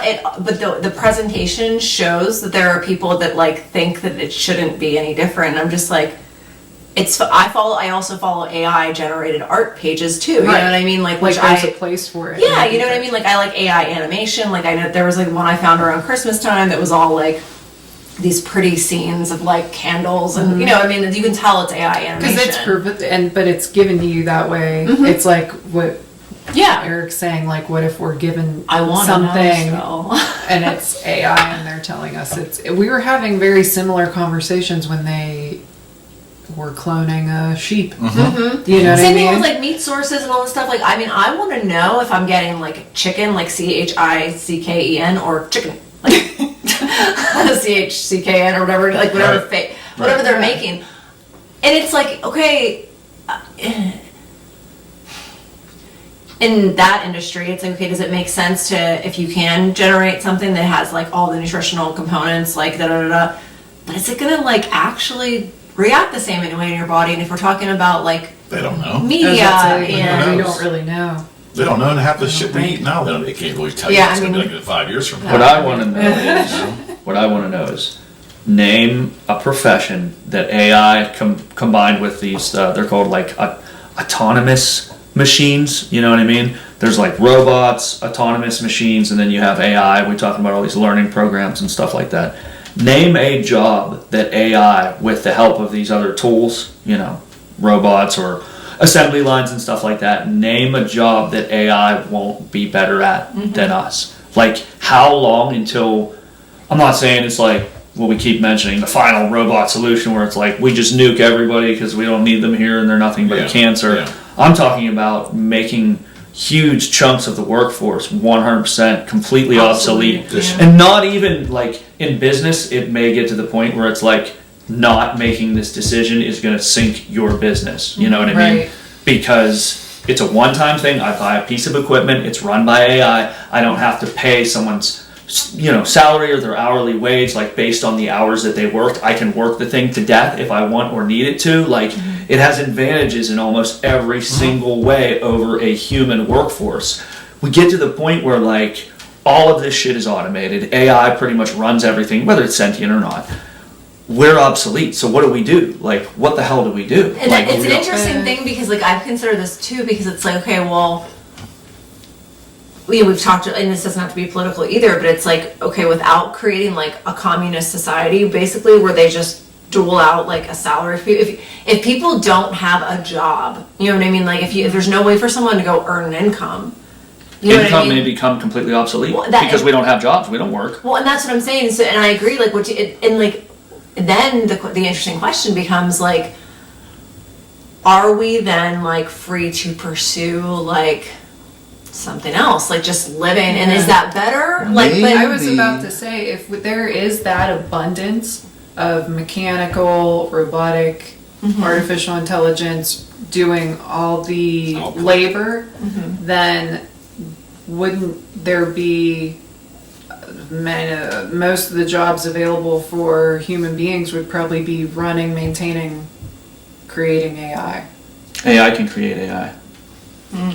AI can create with algorithms and supercomputers and all that stuff. Like, Well, that's shit. I don't know. it will likely get to the point where like AI is now smarter than all the computer programmers, and they keep, self-sufficient. you know, whoever's like driving it is going to keep like mapping scenarios and try and guide the industry. That's But what- like that's what power's gonna be. eventually, it will get to the point where whoever owns these companies, you know, whoever has like Awesome dynamics. the marbles at this point, they pretty much run the world, and I don't know what you do with the rest of us. well, and then again, the question then becomes like, is the ultimate solution going to be like population decrease? Like, how necessary are people? How many Eugenics. How many people do we only want people that are going to be innovators, that are going to be like? It's to the point, like in the world I'm imagining, you're not going to be an innovator. I'm not going to be an innovator. Well, sure, we have yeah. we have something that can We're think. so far below. We have something that can think 1,000 of my thoughts per second. Yeah. Like this thing that we created, this is the innovator. You Yeah. just sit right there and take it easy. You know, you've done your job for long enough, and now we're here to serve you. What do we do? And are we allowed to continue just living our lives? Like, what do our lives look like without like personal income? You know what I mean? Like, Or like it purpose could. in Well, that way. in one possibility, like Cass, I think, mentioned, you know, you're free to explore your own creativity and what you want to do with your time and see the people you love more. But like in another scenario, like you've got nothing to bargain with. You're not necessary anymore. So what could you possibly do with an entire planet full of people where, let's say, 95% of their jobs have been eliminated because we can just do it shit tons better with the technology that we have So now. to me, to avoid, if we stand any chance, which I don't think we do, but if we stand any chance of pushing back against this dystopian, what appears to be a dystopian environment that you articulated, Could be. maybe, Maybe. Strong maybe. we have to start valuing, maybe we still do, but we need to either start or continue to value human expression in all forms. The moment we no longer value human expression, we give in completely. I mean, expression of all kinds, human expression, intellectual creativity. I mean, it doesn't matter. When we give in and we don't value what the human can output into society, Well, and contribute to the human, world, like we could talk about human interaction. Like, then you we're know not what I needed. mean? Then we're not needed then. We're Like- giving up. We're giving into the machine. The problem is, like, a business person thinks in dollars and cents, and if you don't, you're not going to be in business for very long. You know what I mean? That's like, the current future. I mean, that's the immediate future. But you're talking longer term when we've Sure. given into the freaking. and maybe dollars and cents don't even need to exist anymore. But Probably like, won't. you have a level of efficiency and capability with this technology that can never ever be matched by a human workforce.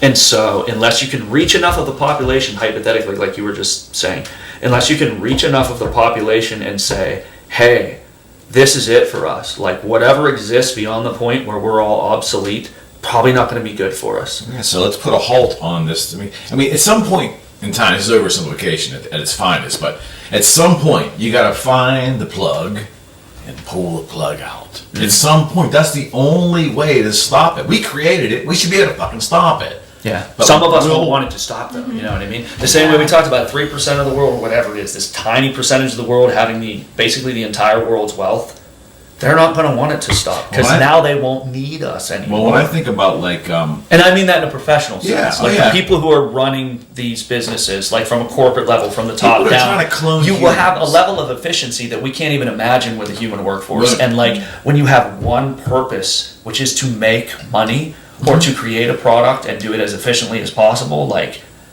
it gets to the point where like there's going to be no choice. Like, and how we integrate this new wave of technology into our lives, I think it's going to define Where we go next. whether we go next. Yeah, that becomes the question too, because okay, it's like the current industry we are imagining right now is based on a lot of like things that humans need. You know what I mean? Like you think about all the industries, like what they all break down to. It's like, okay, you've got healthcare, you've got education, you've got, you know,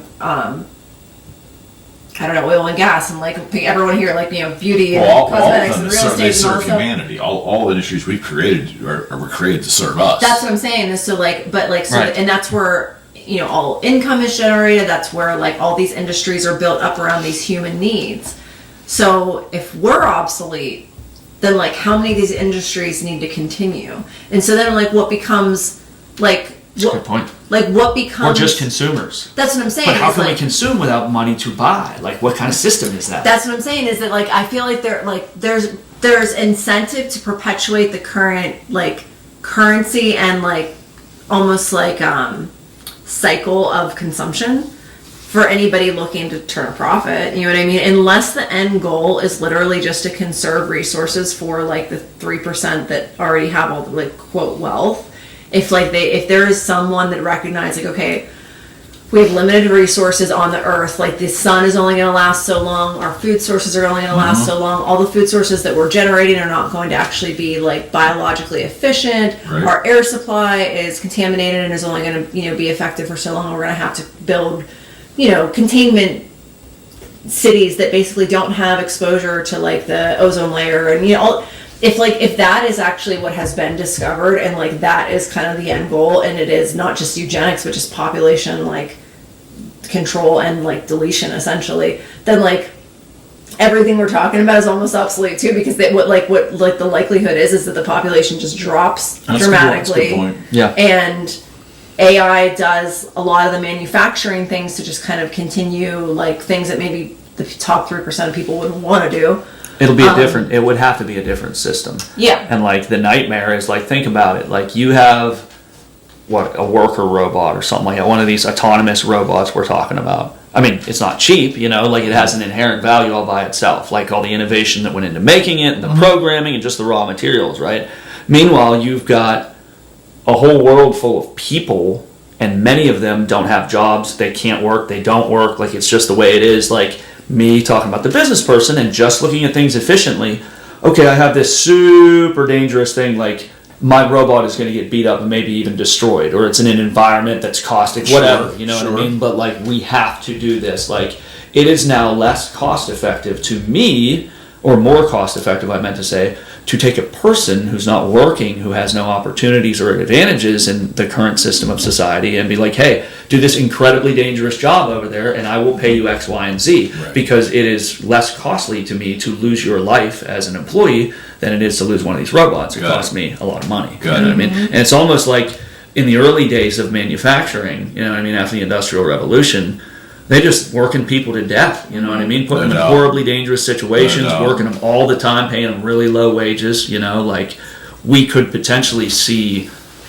I don't know. I mean, something like that could happen again, essentially, if they're like rebuilding cities, if they're looking what do you at, do like, with all these fucking people? Yeah. You know what I mean? Like, what do you do with them? If we don't work, what the fuck do we all do all day? Well, and that is like the interesting kind of conundrum, and that is why like I think that like it has been said on multiple shows that I've listened to that basically like the only conclusion that AI can come to if it becomes sentient is that like basically like any problem solving task that you send it on, like people are going to be identified as the problem, like whatever, like the eliminate people from your workforce, saying, and I can like, boost your productivity by fucking, like there is no world that like we aren't necessarily considered kind of like A parasite. kind of like overly expensive for like what we produce, you know what I mean? Yeah. Like in a very like zeros and ones kind of like binary coded kind of thing, like without being able to like kind of like ascertain all the things that we've talked about through the course of this conversation, like art and feeling and emotion and all that stuff. Like if AI can only understand those things objectively and like binary code, essentially, that like life force that like we get from that doesn't translate, and so like we don't have the same value. We don't have inherent value. We just only have a value of what we put out. The human experience is not a logical equation. The human experience is an illogical run. That's what it is, and it's going to buck up against anything AI related. I mean, you cannot take the human experience, the logic, the illogic of a human experience, the non-logic of a human experience, the tapestry of that, and then compare that to a logical. I think that's a great point. And the bottom line is, I think that's a great as point. As soon as that logical AI world is strong enough to overtake the illogical human experience, poof, we go away. I don't know what capacity that happens, but with a blind spot, because AI is going to has to have some sort of blind spot. You know what I mean? Look at the GPS. The GPS. Well, in theory, because I don't know if it's a learning program. There's something about human beings that we have like instincts. You know what I mean? Someone who has a really good like touch. Yeah, all of us in some way, like we become really good at something that we're doing, either if it's just playing a video game or something like that. And you can look at like a 9-year-old kid and go, you haven't gone through this scenario in the game yet, but you just knew I'm going to go this way and that way. You didn't contemplate it, like you could never write it down, but you do something long enough that you develop what people would consider to be like instincts, like a detective. I would call bullshit and all that, because I would think, to me, Yeah. that's metaphysical. What were you just, and to me, metaphysical description of that instinct or the seventh guttural feeling. Whatever it is. Whatever Even if it it's is. just an intuition, Well, like you hear me said. out, right, but even if that's true, the power of the computer Sure. and the redundancy of these built systems as they keep getting more and more Right. and more and more mistake proof, Right. error free. No, I agree with that At some too. point will run over the human experience so fast that any kind of intuition we have to we will never to be able to outsmart the computer, that machine at You're right. any fucking point in time. They'll lay waste us. No, you're right. And what I was thinking is that we would be kept around for a backup plan. You know what I mean? Because like you could have something happen, like an electro. We'd have to program them. What is it? Those EMPs, electromagnetic pulses. You know what I mean? If you, let's say you had, EMP's the Eric McKenna Project. you can. If something were to happen and AI needed our help, I think at least some of us would be kept around as a sort of a backup plan, if that makes any sense. And like, I don't. You were talking to me a while But ago who would about. keep us around? Are the computer's programmers would build that in? I don't know. Or- I mean, if AI became sentient and basically took everything over I and don't could think- completely I don't- fucking eradicate us. They would definitely eradicate us. Yeah, but you always need a backup plan. I We're think. not logical. Well, that's the They point, operate though. with logic. That's the point, though. If you were able to analyze human existence and be like, how is this species even still alive? You know what I mean? Personally, I feel like there's something that can't be emulated or replicated by an artificial intelligence, and none of us really could pinpoint exactly what that is. Yeah, I Like agree I said, with that. some people just have, like, whether it's like you said, intuition or something instinctual, like maybe it's not something metaphysical, think maybe that's- it's subconscious, you know what I mean? So you Like, think that's hope? I just think what you're describing is just wishful thinking. Oh. I think that don't I know. think the nuts and Here- bolts of it is we have some parts of us or our thinking or whatever that's subconscious, right? Well, an AI is not going to have any sort of a subconscious in any way. An AI is going to be hyper aware of every single thing it's plugged into or that it interacts Okay. with. That, in and of itself, don't ask me for an explanation, I think has the possibility to be a blind spot Because there isn't any like thing. that it's unaware of. Yeah. So And- it's unaware of what? Well, and the other, I mean, and this honestly, like my thought on this is a little bit about like wishful thinking maybe too, but like I'm like kind of like harkening back to every like, I don't know, there's just like this idea, it's almost like the, I don't know, like the Samson and Goliath and, What? or David and Goliath. Yes, David. Sorry. I'm mixing all my Bible stories. David and Goliath. Just like this concept of like this like kind of like juggernaut of like an enemy and then this like tiny little man and like just the idea that there is something in us that's like just beyond strength, that's beyond like tangible, like assessed like efficiency or whatever. You know what I mean? Like when I think of AI, it's like it's all like sort of like it makes sense that it would win, but it's like I think we are kind of like the unaccounted for, like almost like the what's the word I'm looking for? I can't find it. It's just totally falling out of my head. Just like the X factor, the anomaly. You know what I mean? And like that's kind of the idea of the Matrix too. It's just like, you know, there's this like, you know, all kind of like systematic like coded thing, and there's like one, you know, person, one creature, one, you know, like, you know, whatever that like is able to kind of like think outside the box and do, you know, I just feel like they're like that concept is so prevalent. It's like almost like an archetypical concept that we're like, it's like, you know, it's emulated in like Bible stories, it's emulated in media and movies. Essentially, it's David versus Goliath. Well, that's what I mean. It's just like this concept I feel like is so rooted in humanity that there is like going to be this like unopposable foe, and that like we are going to have some kind of like inherent whatever Way that of beating it. yeah, you know, and like I said, I understand that that's probably a little bit of like wishful thinking maybe on my part, but I also feel like some of those archetypical concepts and beliefs are like so ingrained in us for a reason. Okay. You know what I mean? Like that's that, like that's a- that, that's like a we're almost religious like thing there. born because you could look, and it's not even just religion. It's almost like if you look at like AI as being a program, like that is one of the programs that like we are as humans are sort of like built with. If you want to look at it that way, it's like, you know what I think mean? of like, are you familiar at all? Are you familiar with any of Russia's stuff? Do you understand what the story of 2112 is? So like the biggest Rush album when I was a kid, their most famous album is 2112. It's a conceptual, piece. And it's the story that the drummer of the band wrote, which was basically about a time in the year 2112 where computers controlled everything, and there was these high priests, and then the rest of us had nothing to do all day because the whole life had been given over to the computers. And this guy finds a guitar in a cave, and he takes it to the priest, and he's like, "Look at this thing, it makes all this music." And then the priest said, "This is a toy from another world, and we're going to banish you," and all this stuff. And then essentially, it was just shutting down any architect or any archaeological remnants of the prior society because the computer had taken over everything. Again, I just think that all that stuff is hope, and I think it's a romantic spin by us humans on the David versus Goliath story, but the reality is going to be that these overly oversampled, error-corrected behemoth machines are going to wipe us out because they're going to act in a completely logical fashion. And our experience here is illogical. Nothing humans do.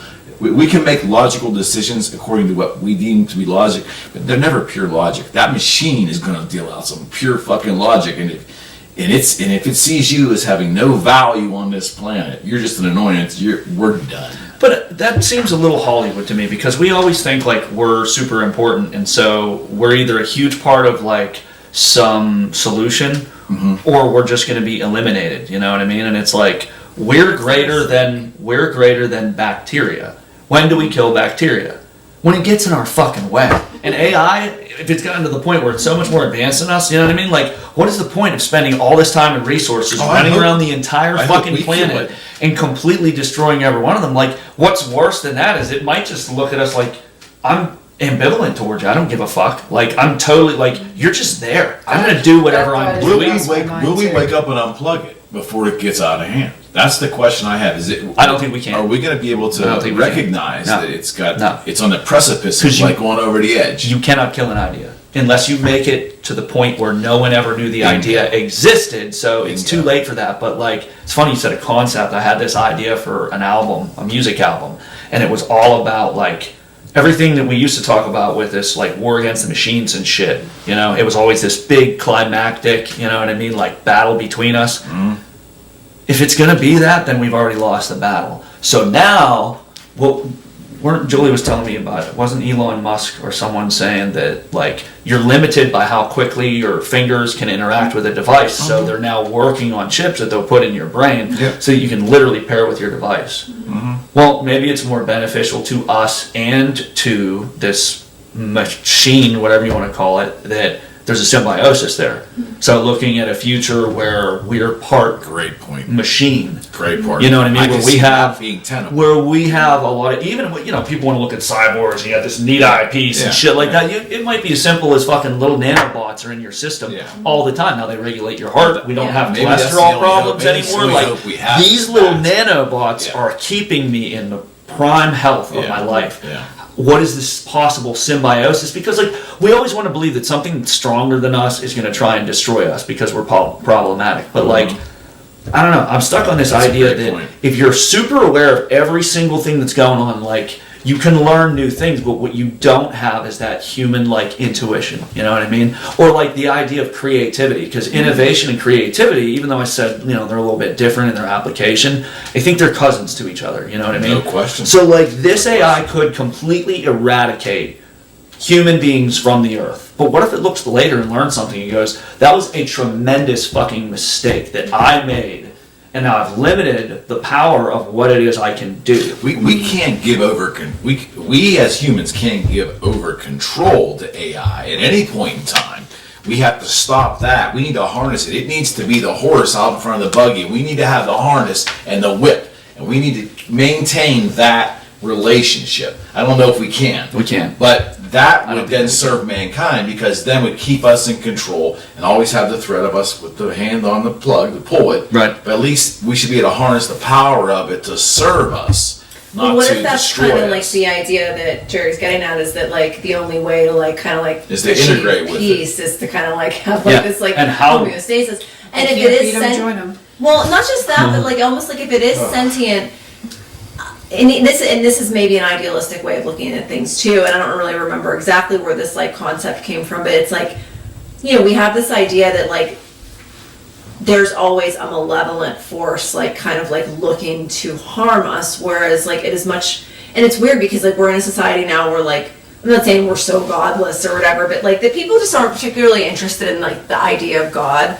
or that there's like a what is it, benevolent, like that's a good force. Basically just that like essentially it could not have our worst, you know, like that it could be like almost like that it has our best interests in mind. Because it's not, I'm not gonna say in heart because it's like, you know, it's if we're assuming what it is, the program, but just that basically it could come to the logical conclusion that like a symbiotic relationship with humans is actually most beneficial. Yeah. Okay. And that like if that's the case, then it could look at some of our shortcomings and our like fallible human nature and be like, okay, like can I like through my own logic, like the, you know, the being or the you know, program, like kind of using its more like logical sense than we're fully capable of, can I like teach this species how to like better care for itself? Can or I better fix this, you know what I mean? Instead of wipe it out? Yeah, kind of like, you know, and if it just identifies like our own kind of like,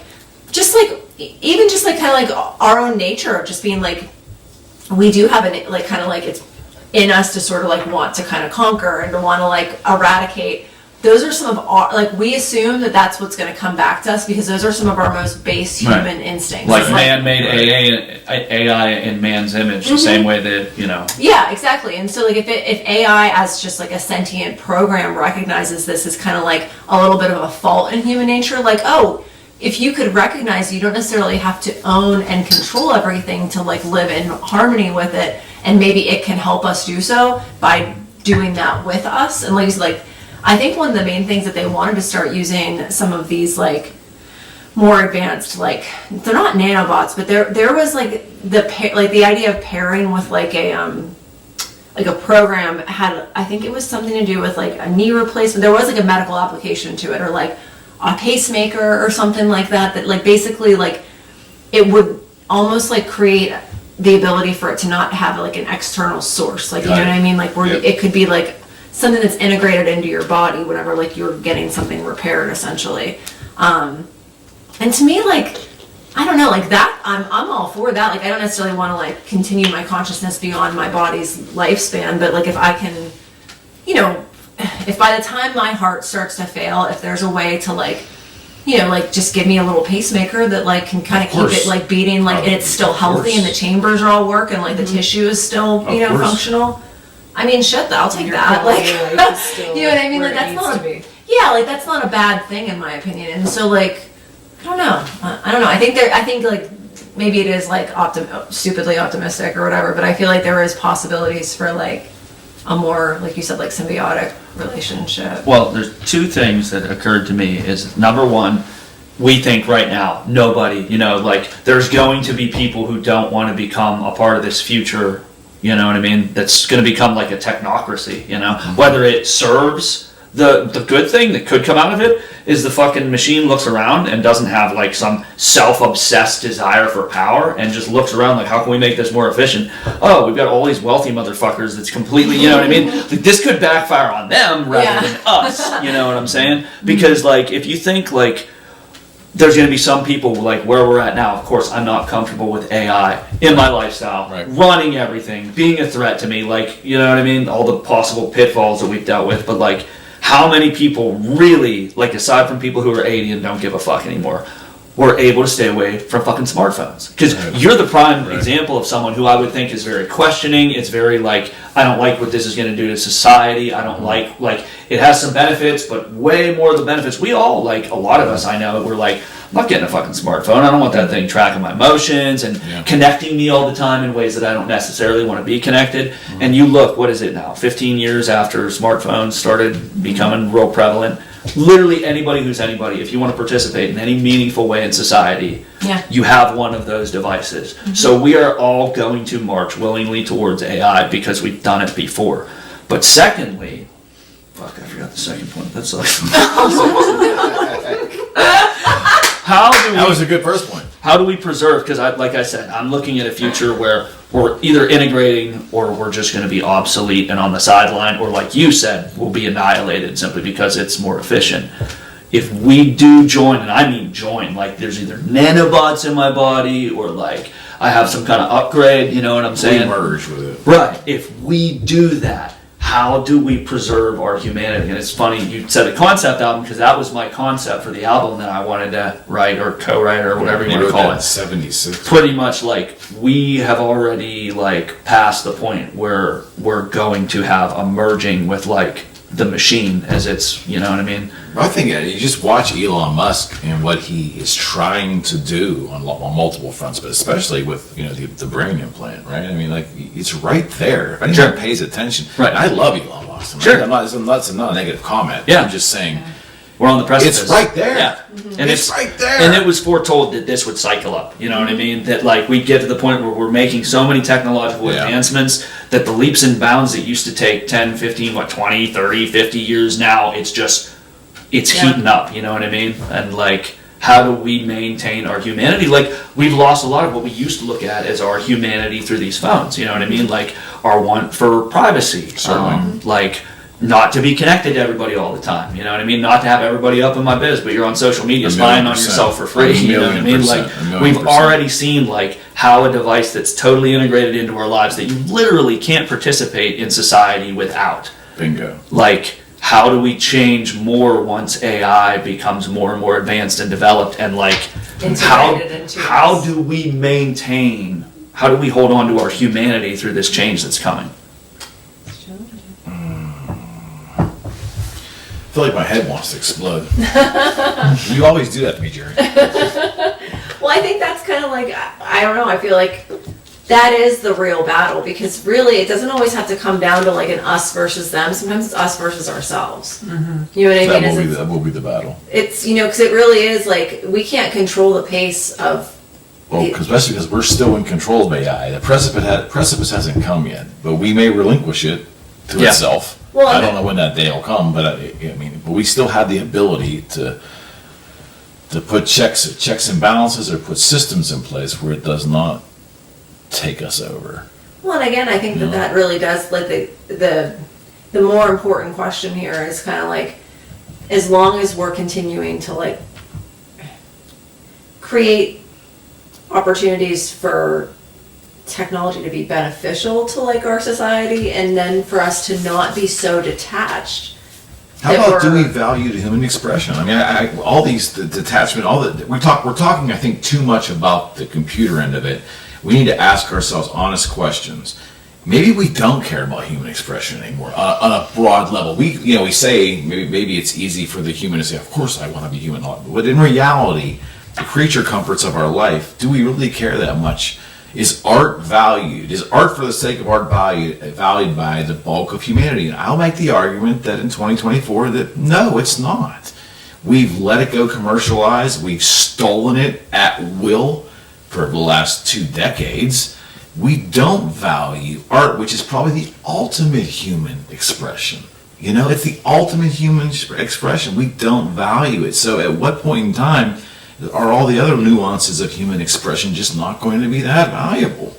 Are we starting to see art differently, though, and like generationally? No. You don't think? No, hell no. I mean, I question that sometimes because, like, people are okay with AI art. Not just a group of people. A large portion of society does not give a shit if the painting they buy for their dining room was made by a computer or some guy who toiled in a studio in Ohio. Yeah. But how different is that, like, for me? Like, I mean, I want to say, like, that thing came from, like, the Cracker Barrel. That one actually drew. That one was a photograph. But I think that actually came from Kmart. You know what I mean? Mm-hmm. But it's like, you know what? And then I think like that one over there. I'm just saying there's no right or wrong answer. I'm just saying but what I'm saying is that like about human experience. I think some of us don't. I'm wondering though if like it's just different, like we're perceiving it differently because of like what we know. So like well, what I'm saying is that you're talking about like whether someone cares if AI generated art is like more valuable or less valuable? Like, and this is from a young person's perspective, from like from like someone that maybe like younger people now are looking at this Okay, differently. let me say this. Not more valuable or less valuable. Equally, or No. Is the human art valuable, period? Is there a value to that art? Well, Do I they think- care about the fact that in this mini race of art, the human experience is going up against machine? well, here's And the I make here's the argument that question. the average person doesn't care. Here's the question, though. Here's an interesting question: is that like, what is your definition of value? Because I think that we're coming up in a generation now where one of the things we have to recognize is that like we talked about, so much is happening on your phone that like when I was like in my 20s, like I could afford something from Kmart. You know what I mean? And so like to me, like I just wanted something pretty to look like on my wall. Did you ever hear the book that is Zen and the Art of Motorcycle Maintenance? It was required reading when I was in college, man, and it was like what was the definition of value? And there's so many of the tenets of this book are like hearkening back to me, and I hated this fucking book, but so much of what we've talked about is right in this fucking book now. Well, because I And do it's like- feel like it kind of like it comes on. It's like, okay, where is the value? Like, where does the value lie? Like, okay, so like if that AI generated art, if the only way I'm viewing it is on my phone, if I'm not going to own it in any particular way, I'm not going out to purchase it, but like I enjoy looking at it as much as I enjoy looking at art that a human being created. How do I distinguish value? That's the question I'm asking. Because it's like I said, like something that I bought in my 20s at like just like it's like Kmart or like freaking Target or whatever. It only had value to me because that was kind of just like what I had access to. And then like I got to a point where I was like, I always recognized the value of like art for like that someone created for the sake of art, and like I would like to have it and own it. But I didn't even have the experience that kids are having nowadays because I didn't have a cell phone, so I couldn't just sit there and like distinguish between AI versus. Well, that's all the mechanics of it. What I'm saying, I guess what I'm trying to understand is like, where does the value lie? Well, like, art for art's sake is a great ideological theory, but the reality is most people won't devote enough of their hours of their lives into a venture of any kind if there's not some kind of reward. Doesn't always have to be money, but some kind of reward. Maybe just the appreciation of from other humans. I don't know. But I mean, I think it's very few times when a human will go on an endeavor and only worry about their own personal satisfaction in it completely. So what I'm saying is, if you take the value of human art away, if it erodes away, less humans will do it. There's a lot of humans that do art, and they want to do it, and they want to do it a lot in their lives, but they have to have some kind of appreciation or value content there. And I just think that we don't value. We don't value, and that's sad to me. Art is still getting paid. The art is still making money. You know what I mean? There are people Not that for long, and certainly not like it's been making. I don't know. I still hear about people buying a lot of art. I don't know. Look at the numbers. Look at music. Look at the written word. Look at book sales. Look at how profitable or not profitable books are on a large scale. Look at how books have been demeaned through Amazon and AI creation of books. Just take a little deep dive on art. It's not as healthy of a genre of American society or world society as it should be. Well, I have it's sort of a psychological tenet. It's the idea of play. Play is very important. Now, play is defined not just as me like playing a video game or playing soccer or something like that, but basically what we're doing now is play. You know what I mean? Like, we're not like sitting down in a boardroom trying to solve a problem or anything like that. None of us is being paid to be here. We're just kind of at play. You know what I mean?